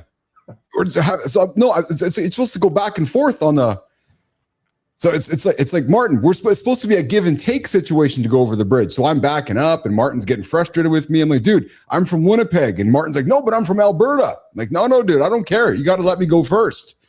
So it's just like, we don't know. It's funny, John, because we had troubles. It's like you go first, I go first, Martin. Remember that experience, Martin? You got to go back and forth on the bridge, man.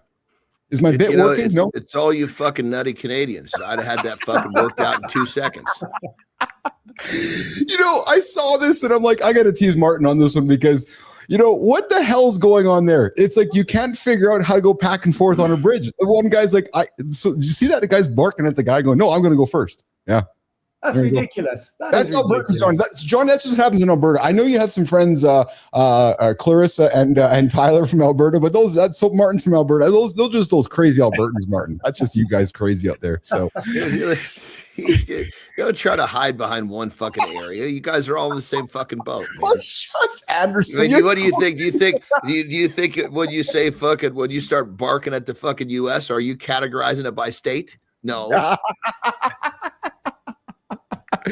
Well, hey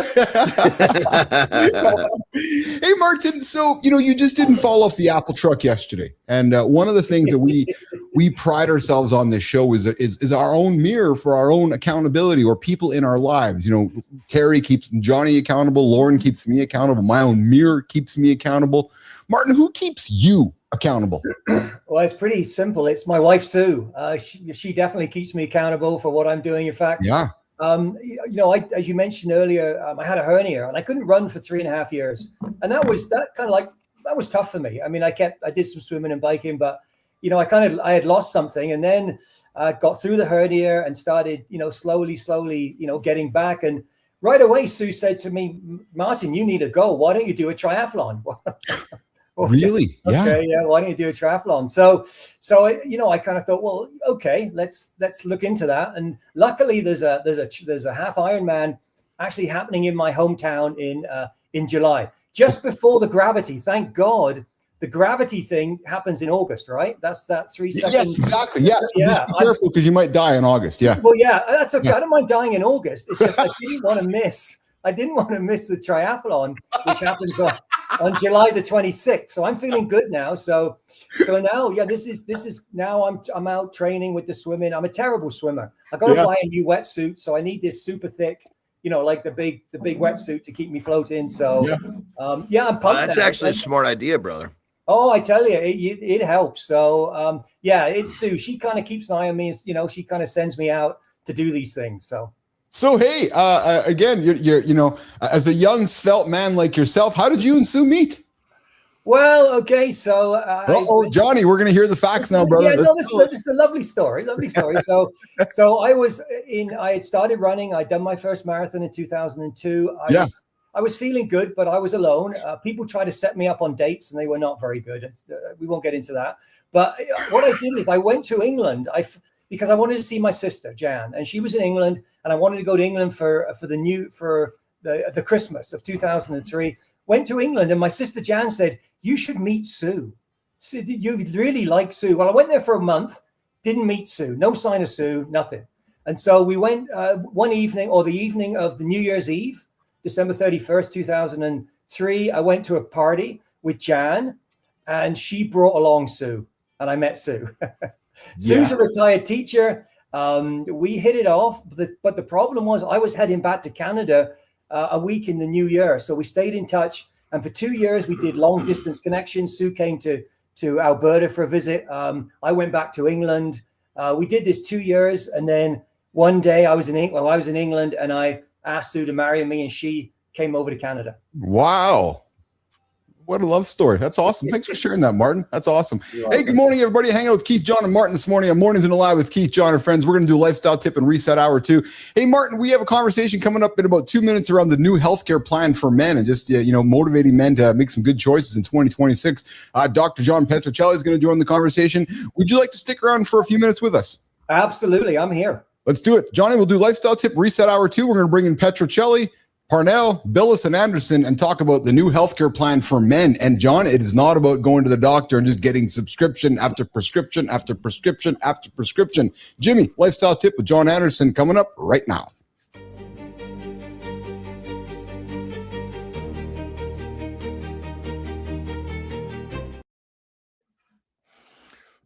All right. Let's do this. So here's talk about responding rather than reacting. Now that applies to a lot of different parts of your life, but we've been talking since the new year about you staying on track with whatever promises you made to yourself with that New Year's resolution, which I don't terribly agree with, but if you're in this mess, I'm here to try to help you. So undoubtedly, if you're not there yet, you're coming up on the place where you're just like, fuck it. I don't want to do this again. That, my friends, is reaction. Respond to what you're not wanting to do and think it through. Is it really that bad? No, it's not. It's just you've reacted in a way. Now you've got all these negative thoughts and even negative brain chemistry that's convincing you that it's that bad. And if you need proof, think of it like this. You'll be here tomorrow. Up to this point, you've got a 100% survival rate. You always wake up tomorrow. So how fucking bad can it really be? So take this principle of responding rather than reacting into your New Year's resolution. I can't even say it because I don't like the concept. Your New Year's resolution, and give yourself a fighting chance when that voice inside your head starts telling you a bunch of shit that's not true. So what's the tip? Learn to respond rather than react when it comes to your New Year's resolution. Rock and roll.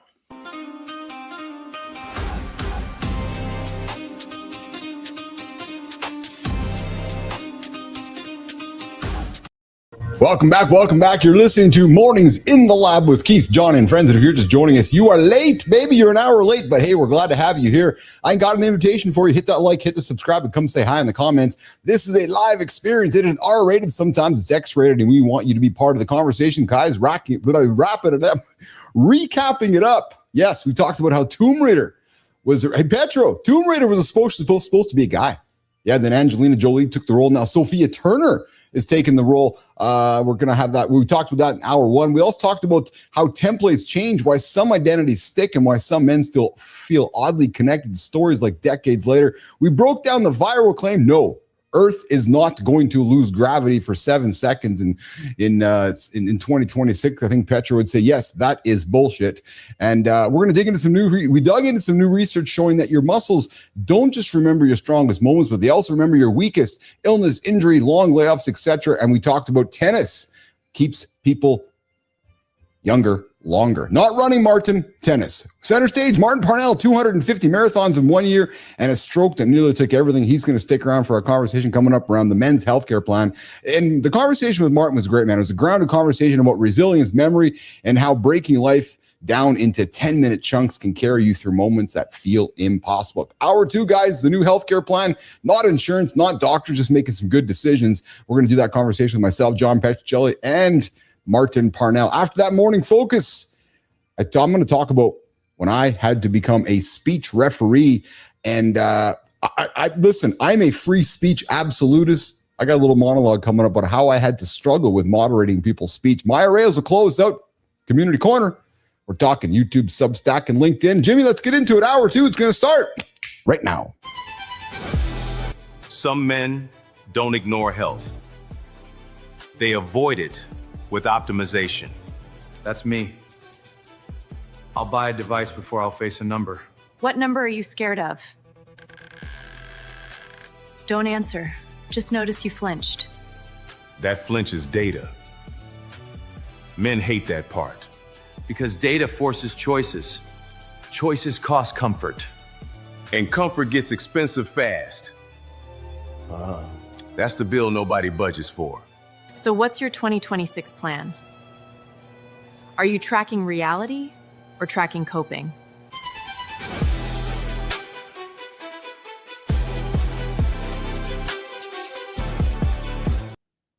We're back. We got Petro here. What's going on, Dr. John Petrocelli? Hey, you survived your symphony experience last Friday. I've been waiting to talk to you about that. Yeah, I did survive. Did pretty good. That's awesome. Yeah, Dr. John Petrocelli, getting there. Meet our guest here today, Martin Parnell, and Hey, Martin, Dr. John Petrocelli. Good to meet you, Martin. Great to meet you. Great to see you. Awesome. So before we get to the conversation, so John Petro, before we get to the conversation, Petro, I got one for you today, man. Apparently, Blue Hey, is quick smart question people. before we get started. Are you going to call me John, him Petro today? Are you going to stick to that? Because we I'm both keep it's- trying to fucking answer when you say John.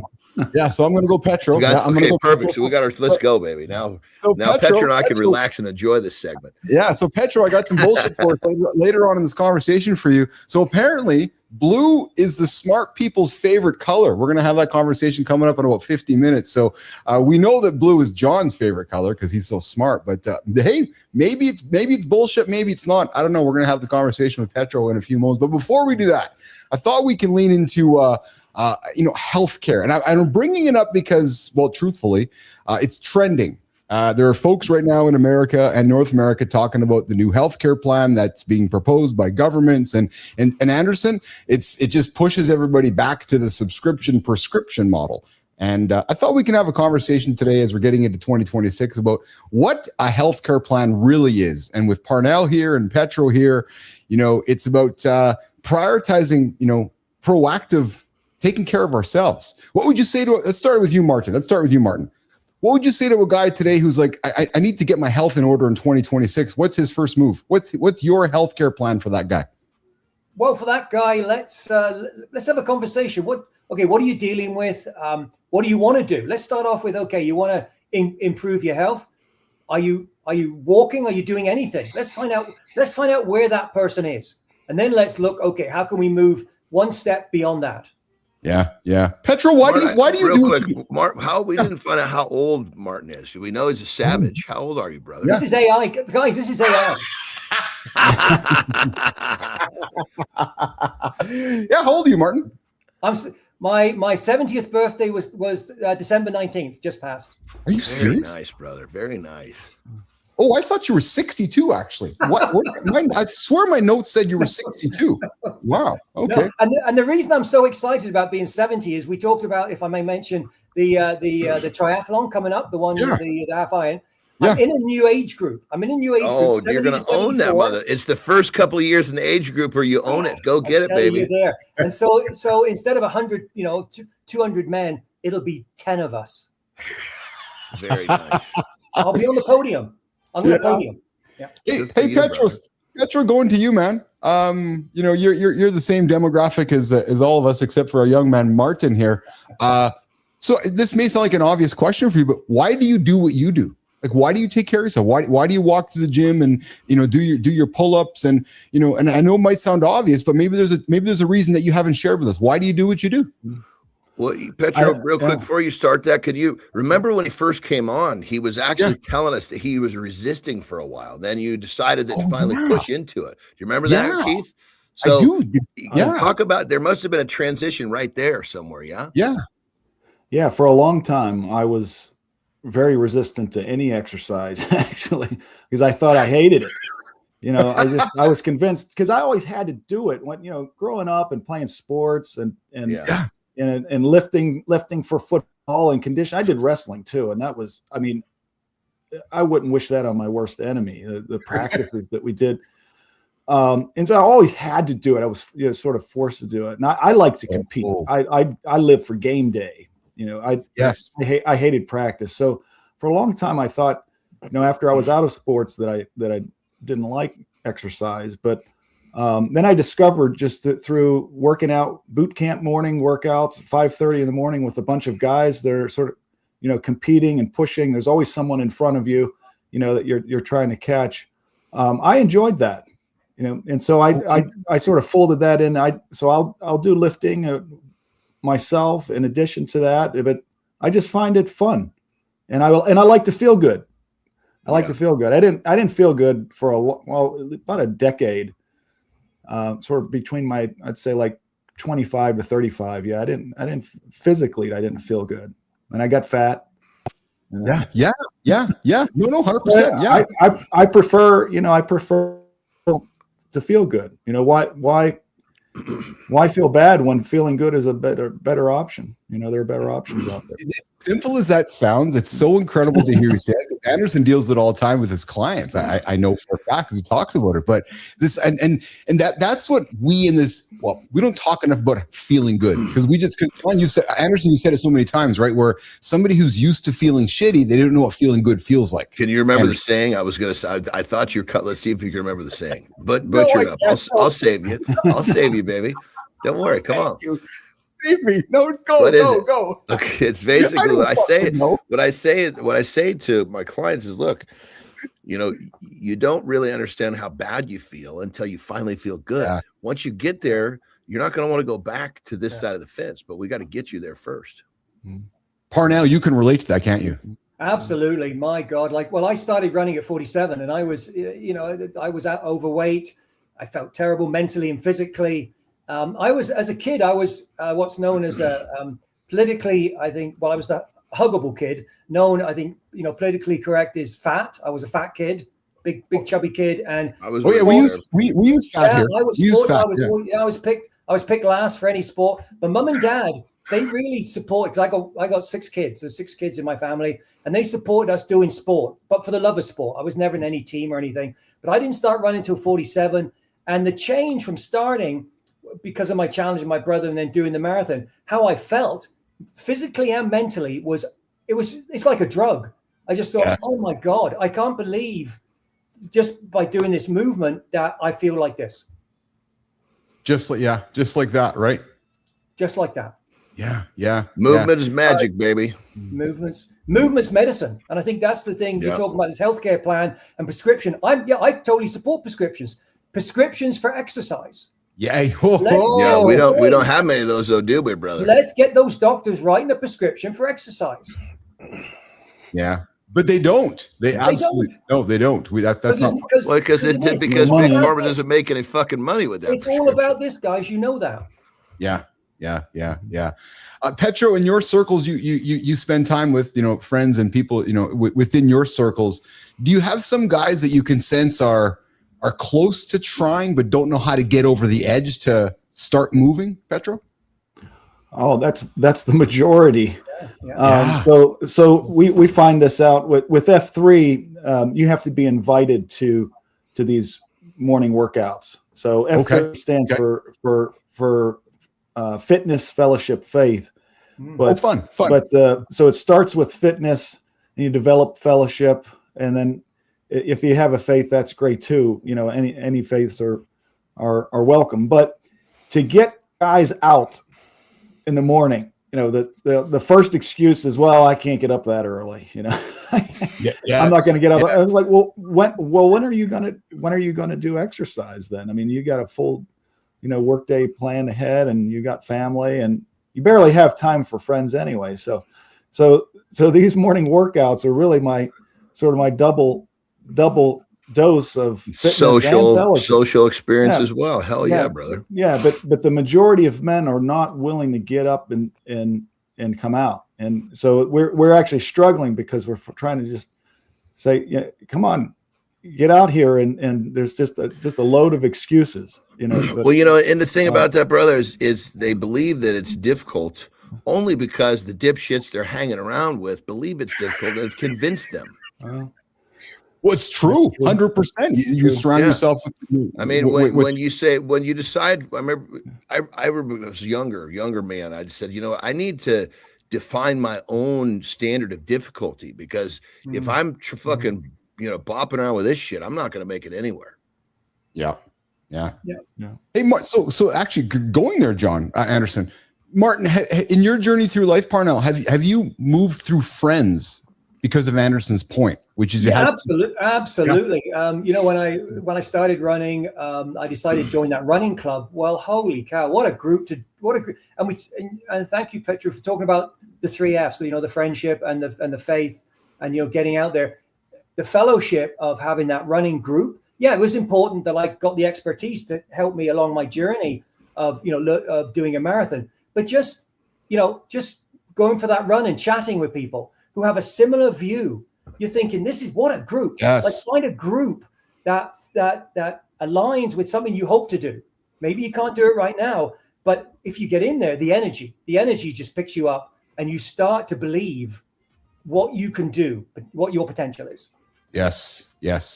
Martin Parnell, Keith Billis, John Anderson, and Dr. John Petrocelli. We're going to get into the psychology of bullshit in a couple seconds with John, with Petro, about apparently blue is the smart people's favorite color. But before we do that, I have a personal question for everybody I got to put on the table here. And Sterling and Preston threw it out there, guys. But apparently, well, I'll start it.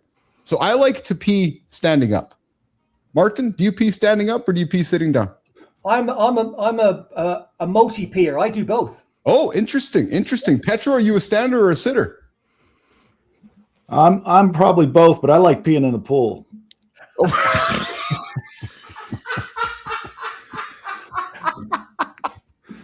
Well, this is the show for that answer. And I know Anderson just pees anywhere he can, but apparently, that's right. Well, but hold on, you didn't. This is one of those things you didn't define this very well. Well, yeah. Petro, you'll appreciate this, Petro. I sit when I take a piss if I'm taking a dump.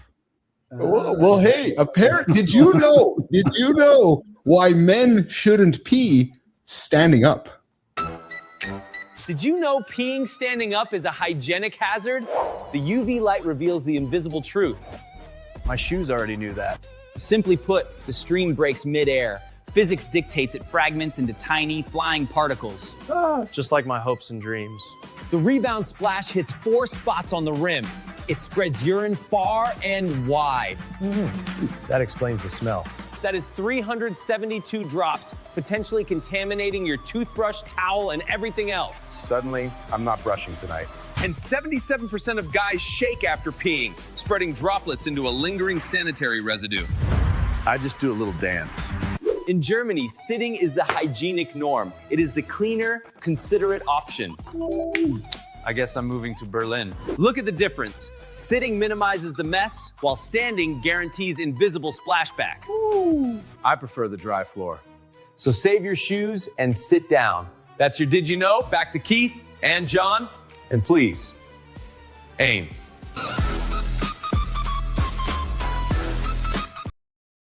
I will say that pisses me off when I get urine on my feet. I will say that. Because I rarely wear shoes, so it's not hitting my shoes, it's hitting my feet. I'm like, God damn it. Then I got to go to the fucking shower, turn the fucking shower on, give each foot a rinse. Petro has the best answer because it's the cleanest. You just piss in the pool and there's chlorine in there. And there's a little splatter. I think Petro might be actually onto something here. We actually all have to install a little mini pools, get into and piss inside of them. You know, though, the best part about this is the guy who says he's never pissed in a pool. Come on. Yeah. Everybody's fucking pissed in a pool. Everybody is pissed in a pool. Yeah. But I gotta be, when I saw this, I was like, wow, like how dirty this is, right? So that's why it's kind of funny, which is, do we pee standing? You can only imagine how dirty like restrooms are. Like, and I'm being serious, right? Like the piss splatter everywhere. Petro. This is a promotion for the bidet, though, as well, because that much splash. If there's that much splash or backsplash, whatever, and you're sitting down, well, then that's all over your ass, right? So the bidet would come in handy to clean up all of that So- splashback. But gotta the say, bidet the doesn't biggest- get your cheeks; it just gets the whole. Well, you got to move around there, John. the Brother, biggest challenge. I'm telling you, when I get on there, I get my first because I use a bidet every fucking day. For people who don't know, this is how you use it. You sit on there when you're ready to take a dump. You got to scoot forward a little bit, put your nuts up on the fucking up on the seat. You don't want those things hanging down there when it's going to work. Then once you get it in the right spot, then you got to do this, because you got to. It's not just a single, like the one in Mexico we have actually does this for you, right? But it never gets out to your cheeks. It's only up in the crack. Look, guys, I would when I'm running my long runs, I would die for a bidet or even a toilet. I mean, you're out in the middle of nowhere. You gotta go. So you make sure you just piss in your pants. What do you do? No. You take your pants down, John, and you do what you got to do. All right. You pee when you're running. But you gotta, you gotta carry. Make sure you got your toilet paper. The number one thing for a runner in the kit: toilet paper. You know, one of the things that this clip ignored was, man, when we wake up with a morning wood or a middle wood, it's hard to sit down and bend it in. Like it's so when you sit down with that's when you do this. You put your hand on the wall way behind the toilet and you get yourself all angled up.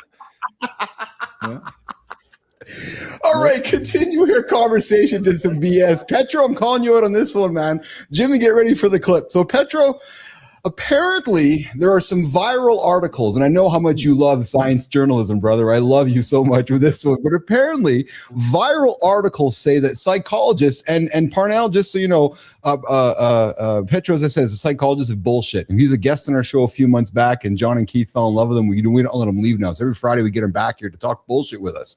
And apparently psychologists believe, and Anderson's studies show, that highly intelligent people, and I consider myself an extremely intelligent person. I think Anderson is an extremely intelligent person, Petra. But apparently, highly intelligent people favor blue. But these psychologists rarely name the study, sample, or method. Hey, Sterling, Preston, do you have something for us to talk about?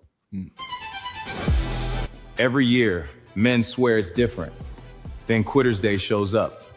Same promises, same exit. My excuses evolved. They're high quality now. They sound like a podcast clip. So answer this. What excuse are you most proud of? The one that makes you feel reasonable while you quit? That's bullshit with good branding. It's still bullshit. Okay, then what's the fix? What's the question that makes the excuse collapse? That's the BS or no BS with John Petrucelli. He's coming in with the science. We're gonna make your self-talk explain itself.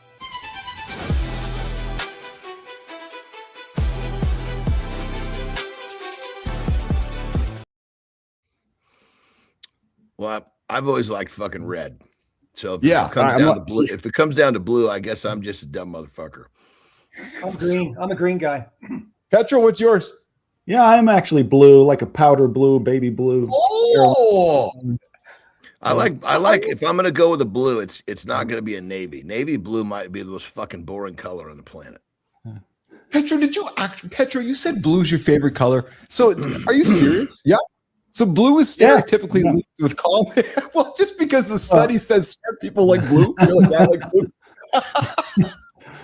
No, not at all. Not at all. I think you'd have to certainly take a look at the statistics of that study, because a lot of times, the headlines or even the titles will say something like, okay, people or intelligent people prefer blue. But then when you look at the stats, it's like, well, no, a lot of those people also like yellow and red and green, but it's just maybe a slight tendency.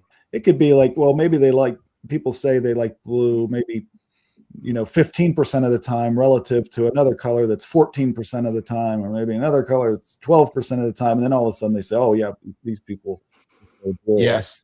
I'd have to look much more carefully at the stats.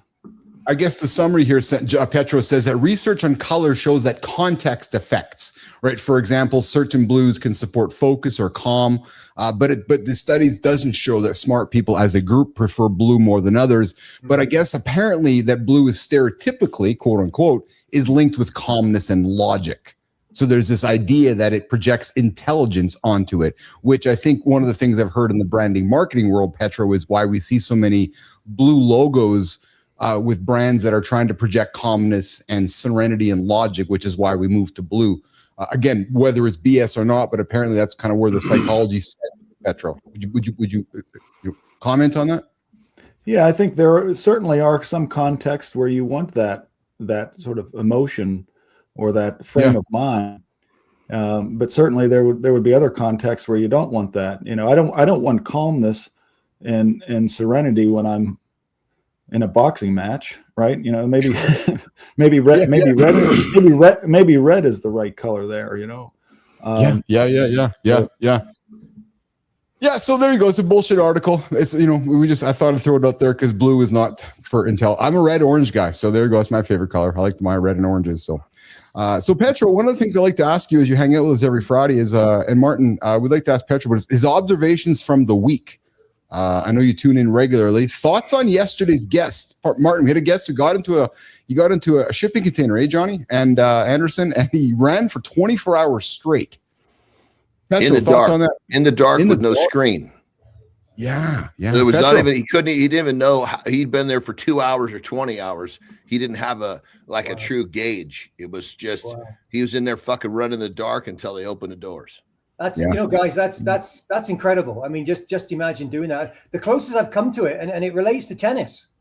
I played 24 hours of tennis as a fundraiser. So, oh shit. So am I gonna live to like 150? Is this the best thing I ever did? You played 24 hours of nonstop tennis? Nonstop tennis. So I had every few games I had a new partner, and I started at 6 at night and finished at 6 at night the next day. And I had drinks and food on the side, and it was wild. You know, the best game I played was at 3 a.m. I played this guy who figured he could beat me. But I didn't let him beat me. No, I played a hard game. So yeah, it was great. You are a savage. So Petro, some comments from the week, brother. Put you up here. What were some observations from you this week? Well, I would be remiss if I didn't say that there's something with what Martin's saying with fellowship and tennis. Yeah. You know, goes along with it a long way, because I know that I probably tried 30 work out on my own to, you know, go for a jog, you know, a couple of times a week, you know, and that lasted maybe 2 weeks. It wasn't until I was out there with a bunch of other men that were, you know, shooting for the same kind of goals and getting in shape. So that goes a long way. But hey, I noticed this week there's another commonality among at least half of the guests this week. Yeah. I think Mount Kilimanjaro is calling us. That fucking thing has come up. I never even heard of Mount fucking Kilimanjaro until Keith said he climbed the motherfucker. Yeah. Keith, I know that sounds pathetic, but it's the truth. Yeah, Keith, I know. You've been to Kenya. I've been to Kenya. Yeah, Petro, you're on to something, man. It would be awesome to do a climb as a group, do like an organized mornings in a lab climb, do the show from the mountain. We could all carry Anderson along the way. I'll be. How's this? You guys go ahead, and I'll be the motherfucker sitting right here smoking my cigar, checking in with you motherfuckers early morning. You know, and Parnell will lead us up the mountain. But you know what? You're right, Petro. Kilimanjaro has been the soul, very much a soul thread. Petro, did you climb Kili or just went to Kenya? Say that again. Have you climbed Petro Kili or just no? No, I haven't. But I would. Yeah, I would have. Yeah. So guys, I have climbed Kili, just to let you know. Yes, I know you have. Yeah. So let's do it. Yeah. Well, but here's the thing. I can think of a lot of fucking things that are very difficult that I would rather do before this. Yes. Yeah. And I've gotten to know, so we're big onto interests. And I know that walking up Kilimanjaro is not one of John's interests. So we'll take some time, you know, we'll shift over time. I figured, and we'll keep working on Anderson, and I still wear my Poly badge. You guys look at that. Look, Poly from my climb up Kili, because it reminded me one step at a time got me up the thing. So yeah. But I'll tell you this though, I stepped into some arcades growing up. And since we're talking Lara Croft this morning with Tomb Raider, check this out, man. Jimmy, let's put this up here. Vintage throwback, the evolution of games from 1970 before we walk Johnny out of here, Anderson out of here. Jimmy, let's run this clip, man. Check this out. So if we think about how video games have evolved, right? So Parnell, I know you remember this, so you remember this perpetual, but remember like from the arcade to the living room. And I just find it kind of humorous how we've all grown up with where it is now and, you know, the ColecoVision and television. John, you had an Atari. Anderson, you had an Atari. I had an Atari. Petra, what did you have growing up? Oh, definitely Atari. Yeah. And Yeah. ColecoVision. Yes. Asteroids, Yeah. baby. Remember Asteroids? That was like the big Yes. fucking thing. Yes, absolutely. I'll tell you what, I gravitated toward the bubble hockey machine though. I loved that thing. I mean, that was usually in a lot of arcades and I got one with right a bubble. Yeah, I love Yes. that thing. Yeah. I got one big ass one, like literally right in front of me in my studio. I'll send you a picture later. It's exactly it. That was much more fun. That was much more fun, I think, than Atari and Coleco. I agree with you. Yeah, I agree with you. That was a lot of fun. So, hey, Anderson, I think I got something for you. Hey, John, before you go.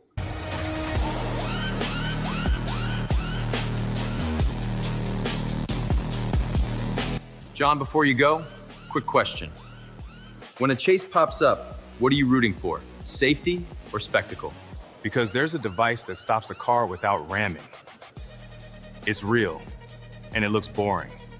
And boring is the point. Boring means fewer people get hurt. But the post adds a fake creator. That's how you know it's bait. You can't claim you want safer streets, then share nonsense. Pick one. John, notice it every time. The truth is usually quieter than the clip.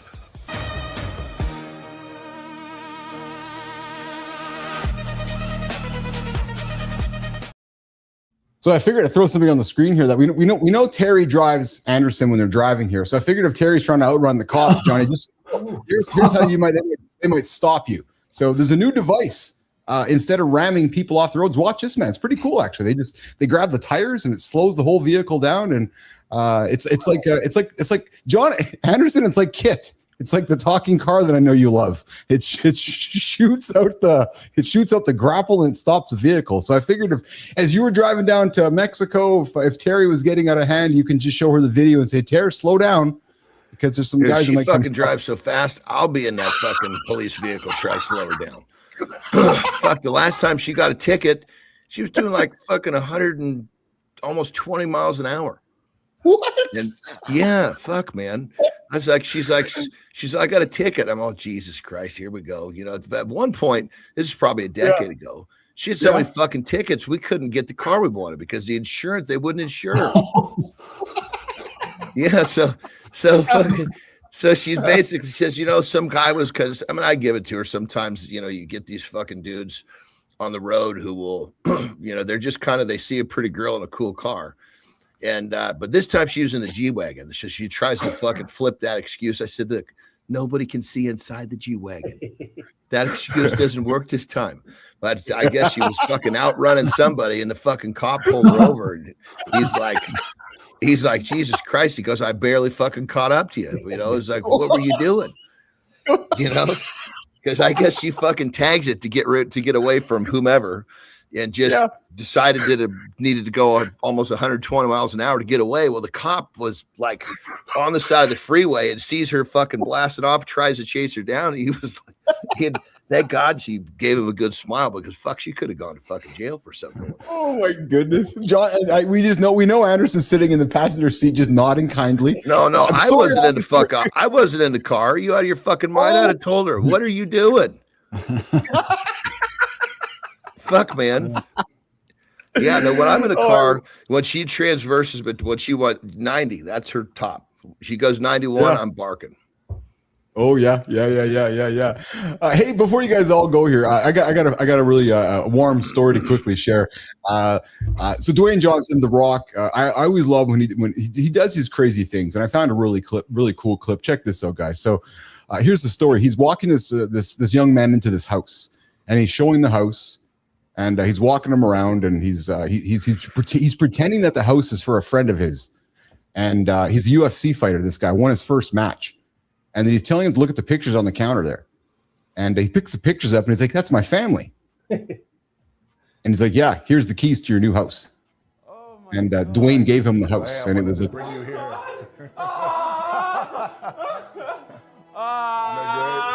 So Tamba, I don't know anybody who lives here. I wanted to come here. I wanted to bring you here. I wanted to look you in the eye, and I wanted to tell you, welcome home. Oh my God, thank you. Cool.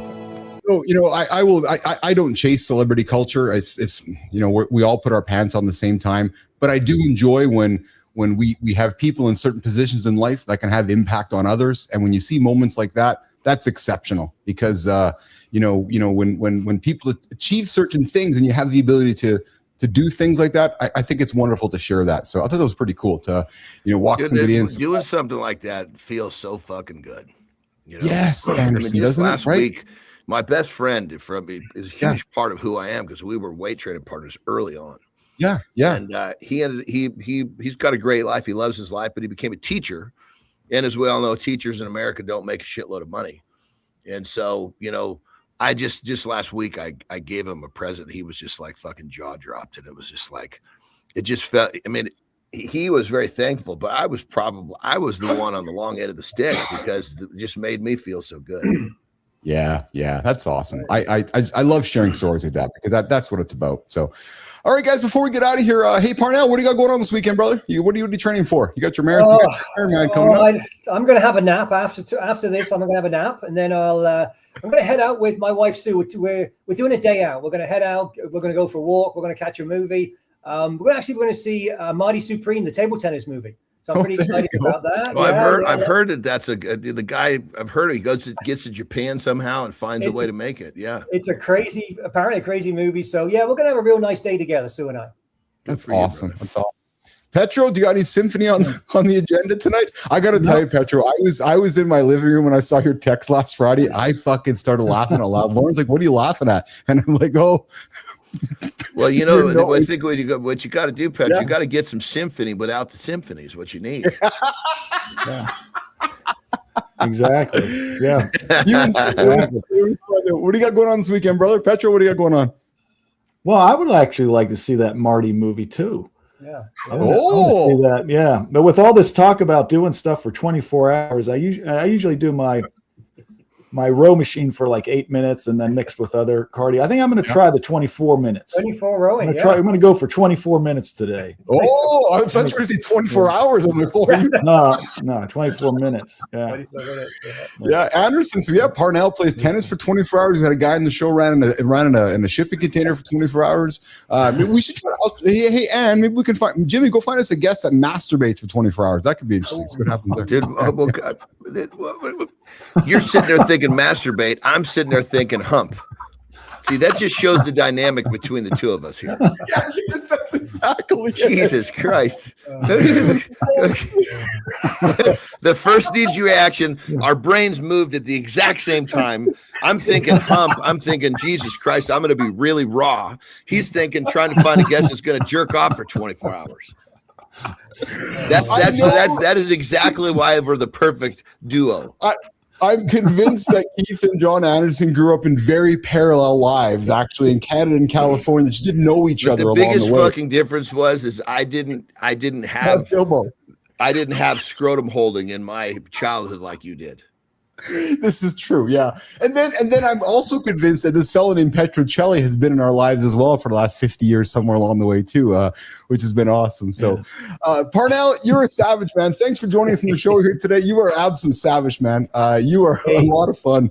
Johnny, brilliant. Anytime, Keith. Anytime, man. Awesome. Jimmy, we'll walk Parnell out of here. We'll have a quick couple seconds with Petro and Anderson, myself here. Petro, dude, any closing comments from you, brother? I do have a first principles task for you guys. Maybe you can figure out before Monday. Okay. All right. Hold on. I gotta hold on. All right. Okay. Real simple. You got 9 dots. Okay. 9 dots. You can draw 9 dots, and then you've got to connect them with 4 straight lines. And once you start drawing, you can't pick up your pen again, you got to continue, and you cannot trace over any previous lines. Completely trace over previous lines. So you got. God damn it, Petro! I gotta go fucking do like a 30-minute solo talk right now. You got my fucking brain thinking. Okay, Anderson. So we've been challenged. So Monday morning on the show, I will bring up that four lines. Okay, four lines, 9 dots. Yep, connect them all with 4 straight lines. Oh, without lifting Anderson. the pen, you got to put the It's putting pen me to down. work. You can't lift the pen up after you put it down. Is that what you're saying? That's One time right. down, 4 straight lines, game is over. Yes. Okay. Okay. All right, Petro, deal, man. All right, pal. Yeah, I gotta jump. I'm getting blown up with fucking the team. Yes, you go. Anderson, get out of here. Petro, get out of here. Bill's gonna keep it going here, man. See you guys. Have a great loop, my brothers. You too, pal. All right. Bye-bye. Oh, the morning circus. That's what this show is. Mornings in the Lab with Keith, John, and friends, and our guest, Martin Parnell, and our co-host, Dr. John Petruccelli, who joins us every Friday here in the lab. Yes, Neiman, it is a circus this morning. Wow. Hey, Kai, our brand new producer in the show here. Kai DeMonte, thoughts? Hey, Melissa, is she still here? Jimmy, is she still here? Did she leave? Just wondered. Hey, before we go any further, though, guys, I just want to send some love to Jericho. We had a young man hanging out with us, working with us for a few weeks. His name is Jericho. Solid human. And Jericho is choosing a different path in life. So on behalf of the entire crew at Mornings in the Lab, we want to say thank you, brother. Thank you for the work. Thank you for the contributions. And we wish you nothing but luck and nothing but further love on your journey through life. So you're welcome to come back and hang out with us anytime. And yeah, Kai DeMonte, I'm with you, Neiman. I think she's wondering, what the hell did I get myself into joining the lab with Keith, John, Marty, Parnell. We got Petro, and of course, some guy named Jimmy pressing buttons, and Neiman on the words. Speaking of the words, okay, so some of you know and some of you don't know, in my previous life, I ran a moderation company. We moderated content. We managed community. We built community. We were kind of at the intersection of the internet as it was coming to life, and our role was managing content and managing speech. And I'll tell you right now, man, I strongly disliked it because I believe in free speech. So let's get this monologue rolling here. Let's introduce the morning focus when I became the speech referee. I'm pro free speech, but I've also seen comment sections turn into a weapon. Both can be true. Moderation exists for a reason, and sometimes it saves somebody's day. It's not fake. The weird part is when it stops being about harm, it becomes don't upset anyone. And that's when creativity dies. Nobody wants to risk looking wrong in public. We start calling discomfort danger. Then we build a world where everyone whispers. If you're building culture, that's on you. Do you want a room with truth or a room with comfort?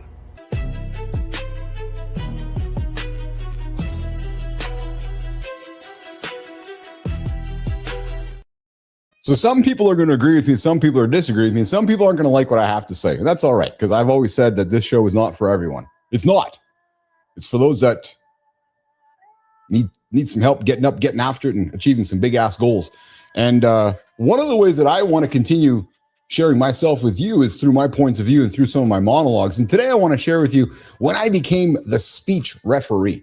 And I'm going to say this as clearly, and I mean as absolutely clearly as I can. I believe in free speech. And if you spend any time on the show, you know that. And not as a trendy slogan and not as a political term at all, actually. And not even as a political team jersey. I don't frankly care what color you wear. But as a personal belief. And I didn't arrive at this belief from reading a quote on the internet. No, I arrived the hard way, frankly. And I got there by building a business that had to police speech. We had to police free speech. And when you run a content moderation company like I did, and when you're responsible for what shows up on the world's biggest brand pages like I did, you don't get to live in theory. You actually live in reality. You actually live right in the middle of it. I lived in the comments. I lived in the DMs of some of the world's biggest, and I mean the world's biggest brands that many of you interact with on a daily basis. And what you find is that you live in the screenshots that people send when they're furious. You live in those legal threats. I receive them in my mailbox. Hey, Keith, we're going to kill your family. Hey, Keith, you did this. Hey, Keith, we don't like you. You live in you take it down emails. And honestly, it fucking drove me nuts. Sure, I didn't mind accepting the paychecks from my customers doing it, but the beliefs, and maybe, hey, call me a hypocrite, but those beliefs of putting a muzzle on what somebody could not say drove me nuts. Because I'd see the full spectrum of humanity every single day.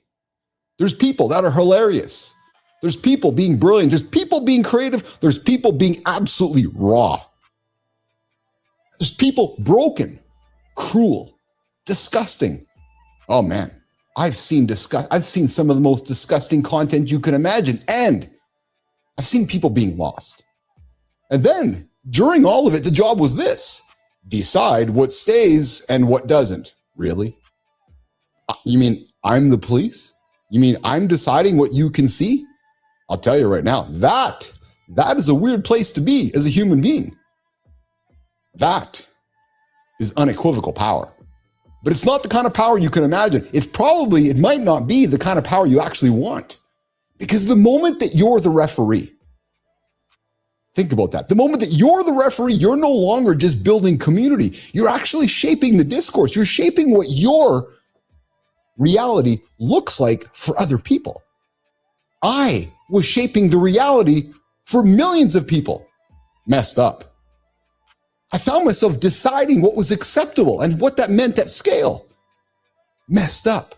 And the truth is, acceptable to you means acceptably different to somebody else, because acceptable is largely a moving target.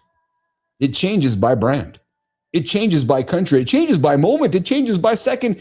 It changes by pressure. And it absolutely changes from the PR department. So let me be real. I understand. I understand why moderation exists. And I understand why there's this push that we need moderation. Because I've seen what happens when you don't moderate. I've seen the harassment pile into one person like a wave. I've seen the doxing. I've seen the threats. I've seen the coordinated pile-ons. And I've seen the kind of comments that don't just express opinion. I've received them. I've received them in the mail. I've received the death threats. I've received the comments that are designed to hurt you repeatedly, over and over and over. I've sat in rooms with authorities and legal authorities saying, we need to do something about this. So yes, I get it. I get the allure to moderate content, to moderate what somebody says, to manage what somebody is speaking. And just because I understand it, it doesn't mean that I have to love it. And it definitely doesn't mean I have to pretend it doesn't bother me. Because here's the thing that no one wants to say out loud, but I'm more than comfortable to say out loud. A lot of moderation that you hear about on the internets and the interwebs and the social platforms, it's not about safety. No, follow the money. It's about risk. It's about advertisers. It's about looking clean. It's about avoiding the heat.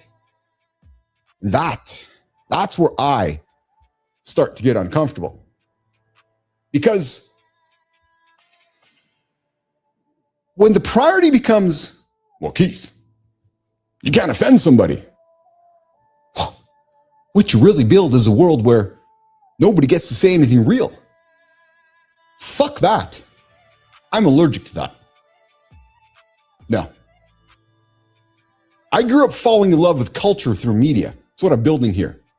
And I remember being that kid absorbing the world through TV, through music, through stories, watching people create, take risks, push boundaries, say wild stuff, make art that hit you right in the chest. Art isn't polite. Creativity isn't safe. The best ideas don't show up perfectly packaged when a compliance stamps them. Legal says it's okay. No, And when you start training people to self-censor everything, to stand down and rough down every edge, you don't just lose free speech. No, you lose originality. You lose the weirdness. You lose the honesty. Most importantly, nation, you lose all of the humanity. And let's get even more precise with this, because this matters. We live in a world right now where people are questioning what free speech is. And let's be clear on this. Free speech doesn't mean free reach. And it doesn't mean freedom of consequences either. But it does mean we should be deeply suspicious of any system. Corporate, cultural, political. Yeah, I'm going there. Fucking rights, I'm going there. Whatever system that quietly trains people to shut the fuck up, blend in, and never challenge the room, I want no part of that. I want no part of that society. Because once society gets addicted to the comfort, it starts calling discomfort harm. And once you do that, you don't need any dictator. You don't need any dictator to lose your voice. Because what's happening is you're going to hand it over voluntarily. And I think of this as why it hits me so hard, because this is what I've seen on both sides. I've watched moderation protect people. It's protected me. I've watched it save communities. I've been part of it. But I've also watched it become a shortcut, a way to deal with nuance, a way to avoid a conversation, a way to sweep it under the rug, and a way to avoid redemption. Because if someone says the wrong thing now, we don't ask, what did they mean? No, we don't do that, nation. We ask and we say to ourselves, well, hey, how fast can we label that motherfucker? How fast can we cancel them? We don't say, can they learn? We don't say, is there redemption? I had a monologue a couple days ago. We got all these Christian folks going, cancel, cancel, cancel. What about fucking redemption? What about forgiveness? What about remorse? We say, we got to delete them because they said that. And I'm not built for that at all. Nope. Not built for it whatsoever. Me? I'm built for the messy middle. Oh, fuck yeah. Right in the middle of all. Because I've built, and I have built, conversation after conversation after the mistake. You always hear it. Don't judge the person for the mistake they make. Judge the person for how they react. I'm built for the idea that people can evolve. Because me, my own mirror, I have had to evolve. So here's what I actually believe. I believe we should protect people from real harm. And I also believe we should protect the space for people to speak, to create, and to express themselves, even when it's awkward, even when it's unpopular, and even when it's imperfect, like a live conversation. Because nation, from my experience, look around. Do you want a world of we're all singing Kumbaya? Because in my experience, the alternative is worse. A world where everyone is watching their words constantly. And we have been part of that world. Oh, I can't say that. Oh, I'm going to offend this person. Oh, it's just this. Oh, that's a fearful world. I don't want any part of it. So let me ask you something honestly. Do you want a world where everyone agrees? Because I sure as fuck don't. Or do you want a world where people can tell you the truth? Which is what we do here on the show daily. Let me ask you this. Do you want comfort or do you want growth? Because no, you can't have both at the same time. And if you're a leader, and I know you're a leader if you're on this show, if you're building a team, a community, a brand, this is your job right now. You don't just moderate the content, you model culture. You set the tone for how people disagree, how people apologize, how people come back from mistakes, how people create without fear. That there is my line in the sand.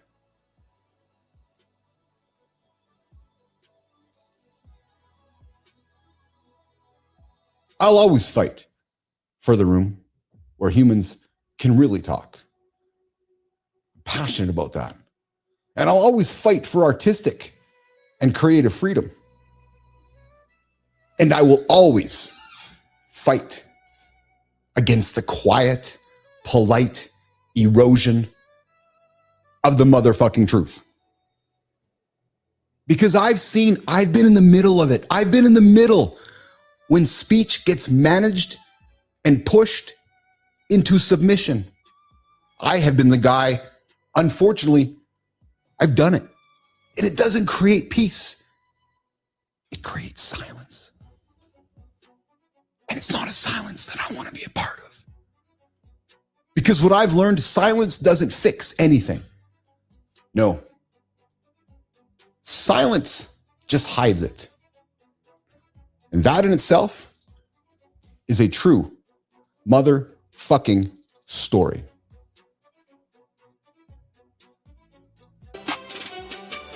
Community Corner. This one's for everyone who say, I'm fine. Cool. Prove it. First one's about hard days. When motivation dies, do you still move? What's your motivation today? Next one says, stop chasing obvious problems. Where's the contradiction you're ignoring? Nation, name it.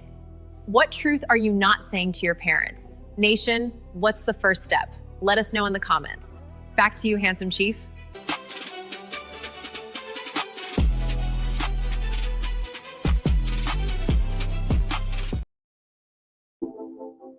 All right, we're going to get after it here, guys. Hey, come join the conversation with me. What do you guys think about free speech? Fan, no fan, 431-300-3005. Are you a fan of freedom of speech? Or do you like to be, I suspect everybody wants to speak freely. But here's the problem, Neiman. The moment somebody speaks freely and the moment somebody's offended by it, oh no, I don't like freedom of speech. That is the problem. That's the problem. Well, I like freedom of speech when it's agreeable to me. But I don't like freedom of speech when I don't like what they have to say. And that is the problem. That is why we have doing this. That's why you do this show, to welcome people that might have different points of view, differing opinions. Because I can't find spaces in this world these days where these conversations can exist. It seems like every conversation I go into, if we don't agree, it ends. I don't want to be a part of that at all, frankly. So here's my invitation to you.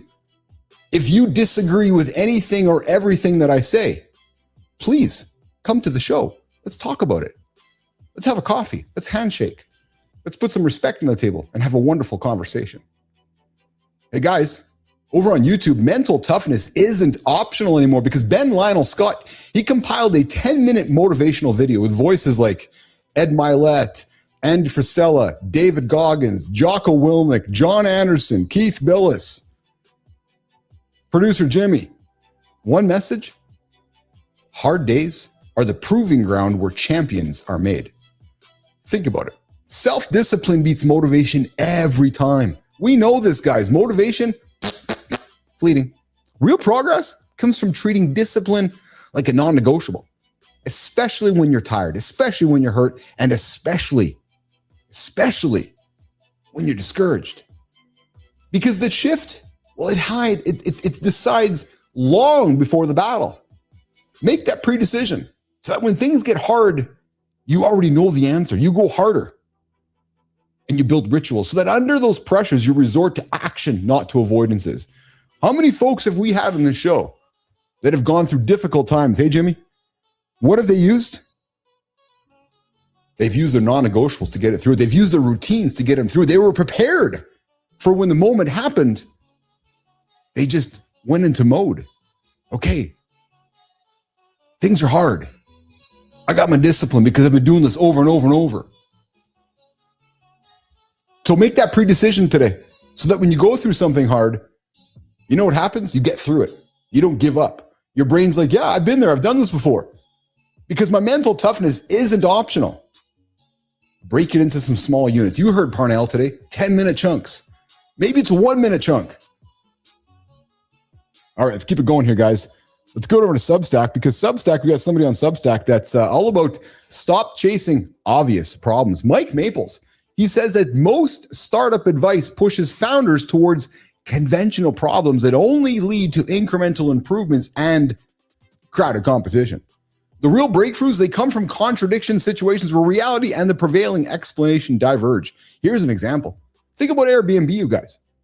Everyone believed that strangers won't stay together. The reality said otherwise.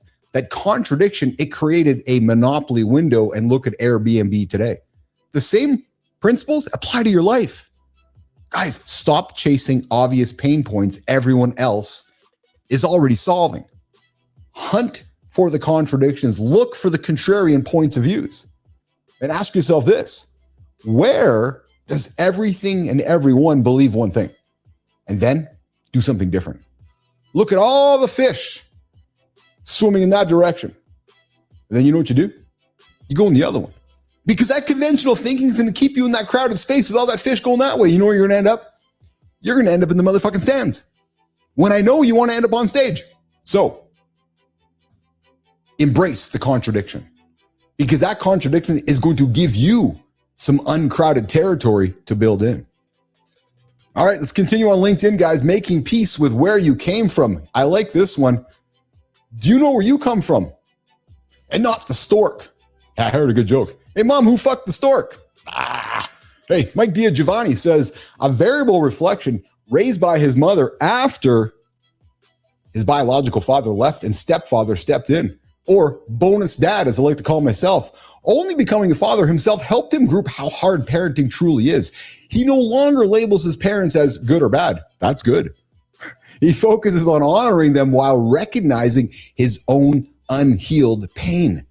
And Giovanni says, honoring parents doesn't require agreement, but forgiveness doesn't mean excusing their behavior either. Where possible, connect with your parents through time, through conversation, and affection. And when possible, put that peace. Because when you reconcile with them where you came from, it might help you to move forward. So fellas, here's the question for you today. What conversation with your parents are you avoiding that just might bring you peace? And maybe today, maybe this weekend is the time to act. Maya, what about you? What conversation with your parents are you avoiding that might bring you peace? Maya Reyes. Nation, if you're waiting for motivation, you'll wait forever. Pick one move. Do it consistent. Your answer is in what you avoid. Work, truth, or family. Say it, then act. Nation, what belief are you questioning? Let us know in the comments. Follow us on YouTube, Substack, LinkedIn, and X.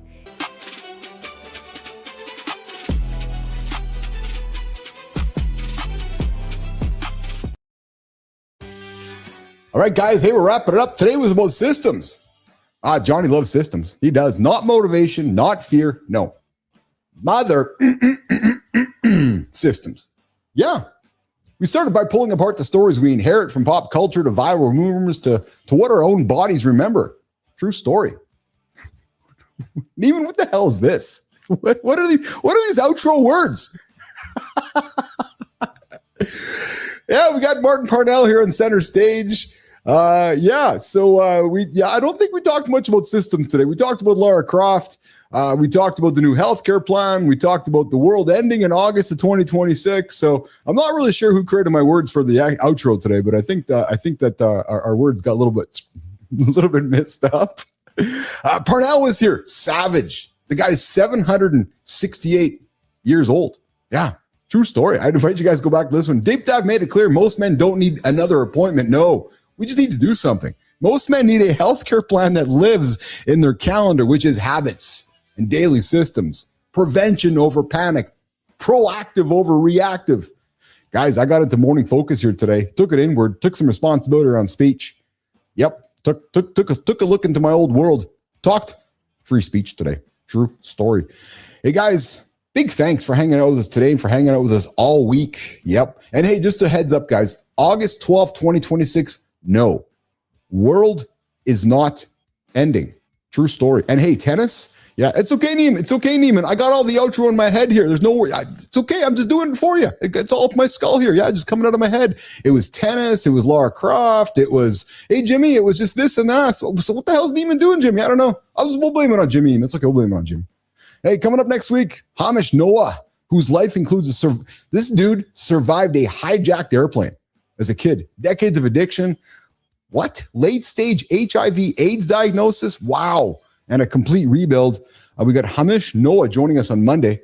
True story. Todd Blevin will also join us next week. I ran back into danger during the Route 91 shooting, saved dozens of lives, then faced quieter battles of PSD.